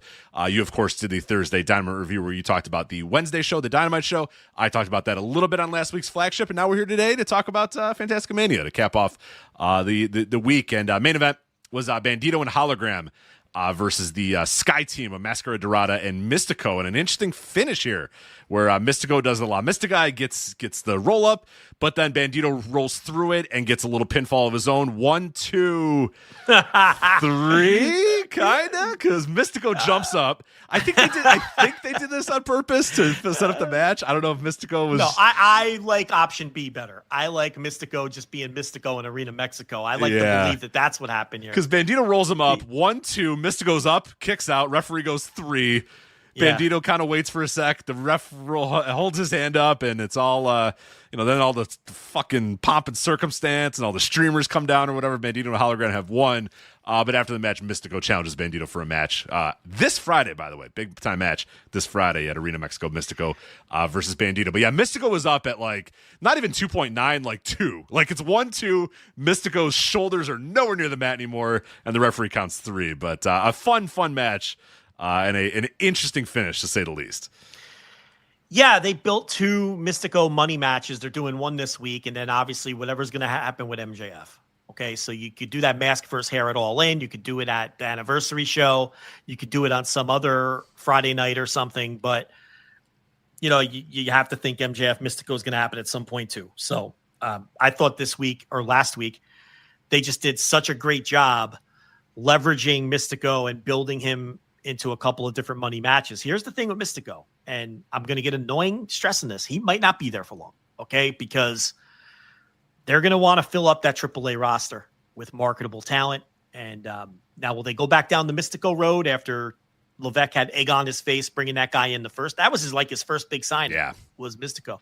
Mystico and wasn't it like Awesome Kong were his 2 big early gets? Yes. And they both didn't work out for various reasons. Yeah, for various reasons. And so I don't know, but obviously, look, if I were trying to get a promotion going in Mexico, I'm trying to secure the services of Mystico. So it has to be on the table. So maybe that's why they're trying to get a lot of these money matches out of the way. I don't know. I'm just speculating, but we're going to get Bandito this Friday, and we're going to get MJF at some point. Bandito's over so fucking big in Arena Mexico right now, man. He is. Yeah. They see it as a novelty because he wasn't really ever a regular. There's a lot that goes into it. Yeah. But Hologram on the winning side again, too. I thought Hologram had a great week. He did. I thought this was the best of the 3 shows. This was my favorite. And I don't know if that's a popular or unpopular opinion, but I really enjoyed the fuck out of this particular show. And I thought that the main event, obviously, I thought Neon versus Kevin Knight was an outstanding Lightning match. This was going to be my take because you earlier in the night said I was going to say Neon. I saw it here. I love this match with Neon. I don't know. Normally he's a guy that doesn't deliver for me. Maybe he's always got to be in the Lightning match format. I don't know what it was, but I thought him and Kevin Knight, that's a match I did not see a lot of people talk about. When that was done, I was like, that was an excellent match. Why is nobody talking about this match at all? I mean, they went 9:33 with the 10-minute time limit. Kevin Knight, who I think has just improved. The confidence of Kevin Knight, leaps and bounds better than it was even just a couple years ago. Just having those reps, feeling like a big-time star, filling out his body, getting that AEW contract. Like, he's not a guy that's resting on his laurels at all. He's a guy that realizes I'm in a spot here and I'm ascending, so I'm going to keep just proving that I'm one of the best wrestlers in the fucking world. And I thought him and Neon, I thought that was a phenomenal Lightning match. I think Neon, it's very similar to Mascara Dorada, where they're very dynamic. Neither one of them are complete pro wrestlers. And people get mad at me when I say this about Dorada all the time, but even that Dorada's matches often are just a series of spots. Yeah, you can poke holes in a lot of his psychology. There's really none. It's really the biggest hole is that there is no real psychology. He's just kind of moving. It's one thing to the next thing to the next thing to the next thing. He hasn't figured out kind of the Vikingo thing that we talked about a couple years ago. Yeah, we talked about a little bit last week. Like, the spectacular is spectacular, but yeah, the in between, it suffers still a lot. Now guys like Dorada and Neon, I think they're more smooth and fluid than Vikingo, whereas Vikingo, sometimes it's like an eternity between like he walks up so carefully and then he stands up on the. So I think Dorada is more natural and fluid than Vikingo is, but I don't think there's much difference personally between Neon and Dorada in terms of what they can do physically. Dorada has more charisma, and Dorada, I think, is on a cleaner path to superstardom than Neon. I think that's clear, but I see where you and I differ. I think Neon is the most dynamic wrestler in CMLL. He does shit that no one else can do. and he blows my mind more than anybody else in the promotion, but he's not as charismatic, and he's slightly behind Dorada as well, although I don't think either one of them are complete pro wrestlers, and I think both of them from that standpoint, while I enjoy both of them, they're also overrated. I think, but look, I get it. You want to get in on the ground floor of these great guys, like early, and it's exciting because it's like they go out there and have these super exciting matches, and they do these great spots, and I'm not trying to piss in people's cornflakes. I just shake my head a little when people try to tell me they're like one of the 10 best wrestlers under 30. That I can't buy, but I don't want to go down that road again. But yeah, Neon Kevin Knight was excellent. Kevin Wright. Who's Kevin Wright? Kevin Wright. I don't know. I don't know who Kevin Kevin Wright is. He feels like a backup wide receiver in like the 1992 Jets or something like that. Kevin Wright. There's got to be a Kevin Wright in the NFL or something like that. But Ricochet Volador was a lot of fun. No, it wasn't any kind of notebook match. It was close. It was good. It was good. It wasn't. Yeah, it was close. Not notebook for me, but very good. It's very good though. It was really good. Yeah, I mean, this show's a lot of fun. Ultimo Guerrero. I don't know what's gotten into him. The MLW open weight, whatever the fuck. I'm telling you, he's become a bigger star in Mexico because of it, and he is trying so. I don't know what the fuck Court did or what that title does, but Ultimo Guerrero is busting his ass now since he won that title, and I swear to God, the guy is like 10 times more over with that title than he was before. Hey, the thing about Guerrero is he's busting his ass every time out. Yeah. I mean, I don't know if you watched the Hechicero match. I think that was in... Yeah. That was a Tuesday match a couple weeks ago. Was it a Tuesday? Yeah, it was Tuesday because Guadalajara was Mystico versus... it was Mystico. Yeah, it was a Tuesday Arena Mexico match 2 weeks ago. But Ultimo Guerrero he's out there killing himself every time out. Whether huge it's bumps. He's taking like big bumps now. It's like Yota, like Ultimo Guerrero from a year ago was not going to tell Yota, yeah, do a tope over the top rope and land on me, and I'll take it. I'll take the brunt of it. Here he did. Here he was like, "Fuck yeah, brother, let's do it. I'm the MLW openweight title. Let's go." Or champion. He's been so good lately, and I will say that they had 3 women's matches on this show, and all 3 of them smoked the Red Velvet Persephone match from earlier in the week. You did not like that match. I did. For the record, I didn't love it, but I thought it was a little bit better than you. I would say Red Velvet and Kira was fucking horrible on this match. On this night. Kira face planted on a dive, and that was embarrassing. Outside of that, I thought it was so much better than the Persephone match. The Persephone match I thought was one of the worst matches I've seen all year. They were just not on the same page. There wasn't a single clean spot in the whole match. It was just yuck. It was the opener of a low-level shindy down at the VFW hall in your local town where nobody ever gets out of that promotion. Like, that's how bad it was to me. The Kira match, Kira face planted on that one dive, and other than that, I thought the work was much better. Kira is very ambitious, which I appreciate, but not quite there yet. She's pretty young still. But Jaro Cheetah and Thunder Rosa and Mercedes and La Catalina smoked I would Red Velvet match. Yes, I would give you that for sure. The quality was just so much better, so it's like... I thought the Rosa and Jaro Cheetah match was really good, actually. I thought pretty good, yeah. They worked their asses off in that match. Yeah, and then you had... I got something... See, this was the only 3-hour slot that we had all week to get this show in. And I have a real hard out in like 5 minutes with people waiting for me. But just blow through the rest of this. The my boys Magnus and Rujito. Did you recognize Defunto now? Yes. The guy that teams with Zando Khan. He fucking rocks. I don't know why I didn't recognize him initially. Acted like you didn't know who he was. I know. Then he did that one move. He did a springboard, like, twisty kick thing, and I was like, that guy. Yes, I know that guy. That guy rocks. Like, and he does rock. I'm thinking last week, it's the end of the show, and I'm tired, but I'm thinking... Tired. Yeah. But no, him and... I love that team. Yeah, when I saw these two in the ring, I was like, I know who these guys are. And then they did their thing, and Defunto, who's awesome and does all those crazy kicks, and I was like, all right, yeah, I know this guy. Yeah, I was thinking to myself, this guy wrestles like every Arena Mexico show. How do you not know who he is? Yeah. But Action Andretti, Leo Rush, Robbie X, and Rocky Romero. Rocky takes the pin. And it's interesting because 2 years ago, he's like the biggest heel in the world in this building. And now he's got the same role that he has on like AEW shows. Yeah. But I thought, and you know what was funny? I thought Defunto was the clear star of the match. Yes. Absolutely. The guy that you couldn't remember. He was fantastic in this match. The clear star of the match. Yeah. And Zandokan's getting way over, too. He's getting big. I mean, he tags in. He got a hot tag, and the crowd went nuts for this guy. So he's a guy that they're going to have to start elevating even a little bit more in the coming year, because I think he's getting to that point. And then there was the big news at the end of this match. Lio Rush with his doppelganger. Did you know anything about this guy? Like, he's a massive star. I had no idea who this guy is because I'm too old to know who this is. But I forget his name now. I had it and I lost it, and we don't have time to look it up. But he's like a big-time star in Mexico, big-time musician and stuff. Millions upon millions of followers on all the social media platforms, and the crowd went nuts when he came out there. But they kind of said he looked like Lio Rush. I mean, he's short and he's kind of a black guy, sort of. That's kind of what he doesn't look like. There's a picture of the two, and I was like, they don't really look alike, but sure, whatever. I think he's a Mexican.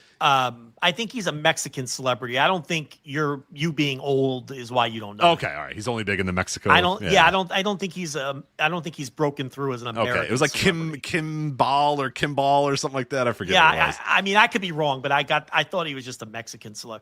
But a nice get after for sure. Fans organically created something and then they bring the guy in. Kalimba. Kalimba is the man's name. Kalimba. Yeah. I thought he vaguely resembled him. I mean, sort of. If I would say on the show they made it look pretty good because he like wore sunglasses. Right. But then right. There was a post on social media. They were next to each other, and I was like, like they have the same hair and they're short and they're dark. As much as Volador looks like Brian Alvarez, right? You're correct. About the same. Yeah. About the same. Yeah. And then the only match we didn't talk about was maybe the end of LIJ. Maybe. Yeah. And TJP defiantly not wearing the United Empire colors. Red. He's wearing red, and all of his opponents are wearing red. It's like, brother, can you wear black? I mean, I know you don't want to wear the green. I know you can't wear the green, but can you maybe not wear red when all of your opponents are wearing red? But also Jeff Cobb's gone. You have nothing can you just against be part these of other guys. Yeah, can you just be a part of the unit, maybe? Maybe for one more time, you could just be part. And by the way, you hold the New Japan title, by the way, because lest we forget, they won the strong tag title. I would never. Of course. Him and Templario. So it's like, Cobb's not around. The guy that you had the beef with is history. It's one night only. Put on the fucking green, my guy. It's not that big a deal. I know. When he came out, I was like, brother, come on. Like, get over it. Jesus. Yeah, I mean, and I know he's probably tight with Rocky, and Rocky was there and everything. And yeah, he's probably not going to, he can't get any more heat than he already has, but it's like, and who knows if those titles will ever be defended again. I mean, they're not going to run America probably the rest of the year for New Japan Strong. Who knows if New Japan Strong's ever coming back. And if they're not, he should just keep that fucking thing in his closet as kind of a parting gift to himself. Yeah, hang it up on his mantle. Yeah. Like the Japanese wrestlers used to do when they would win American titles in Japan and then just refuse to lose them back. And then that's how you have titles that still exist in Japan today that were originally American, like in some of the smaller promotions. Yeah. I did a segment on Tour of the Territories this week where I talked about Mil Mascaris, who still technically has the IWA. Remember the Eddie Einhorn IWA in the 1970s? Yeah. He won that thing in the 1974. He still has it. I mean, he defended it like 5 years ago. He's had it for 2,000 days or 2,000. It's been like some ungodly amount of days that he's had this thing, but it's like, fuck it. No one's going to come for this thing. Who's coming for the IWA World Heavyweight title? I'll just defend this thing on spot shows in Mexico for the rest of my life. So in Japan. Yeah. Someone in the chat makes a great point. How can you get more heat than your wife tweeting that she wants someone to die? I mean, that's a good point. That's kind of, that's it. And implying that your locker room is basically there's drug dealing going on in your locker room. Yeah, so that's about it. Anyway, we gotta wrap this up. Yeah, that's it. All right, so we got it all in. You see what happens? We got it all in. Pros, when we set a time frame in 240.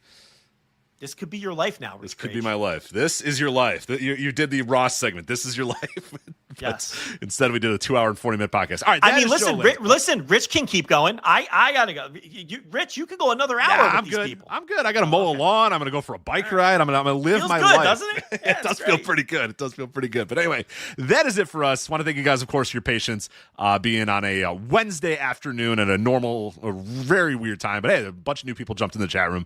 Normally can't listen listen to the show live. So, yeah, chat was jumping. I cannot believe it. Normal numbers in the chat. It's true. Interesting. Listen, you just pull out your phone. You pull out your phone. You listen at work. It's not a big deal. Not at all. But I want to thank you guys, of course, for doing that, for listening to us live here on the Flagship. FlagshipPatreon.com for all of our bonus audio. Make sure you subscribe to us on YouTube as well. YouTube.com/Voices of Wrestling. So anyway, that is it for us. That's Joe Lanza. I'm Rich Craich. Talk to you guys next time. Take care. Bye.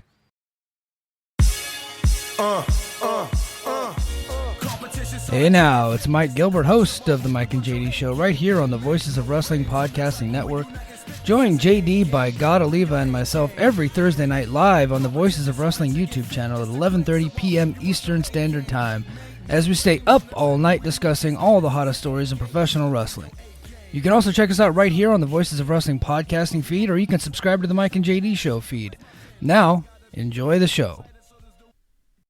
If you're a podcast host, listen up, this one's for you. My name is Allie Jackson. I'm the host of Finding Mr. Height, a dating and relationship podcast that I've been doing for 4 years now, sharing my positive and practical approach to dating that's built on my own life experience. And I wanted to share another experience that I've had, my secret behind monetizing my show. It's called Red Circle, and I was just telling my colleague about how much I love their platform. With Red Circle, not only am I getting a seamless hosting experience, but I also love the support I receive in ad sales. It's not just typical ad sales either. It's targeted opportunities based on my show and my life. And the platform is super simple. You just set your preferences and Red Circle matches you with sponsors that align with your show. You can vet every opportunity and their platform gives you great analytics. More recently too, my Red Circle team has brought me opportunities outside of my podcast on social media to really augment the podcast partnerships, bring them full circle. I just can't recommend them enough. If you want to give it a try, go to redcircle.com to get your free trial. That's redcircle.com for a free trial.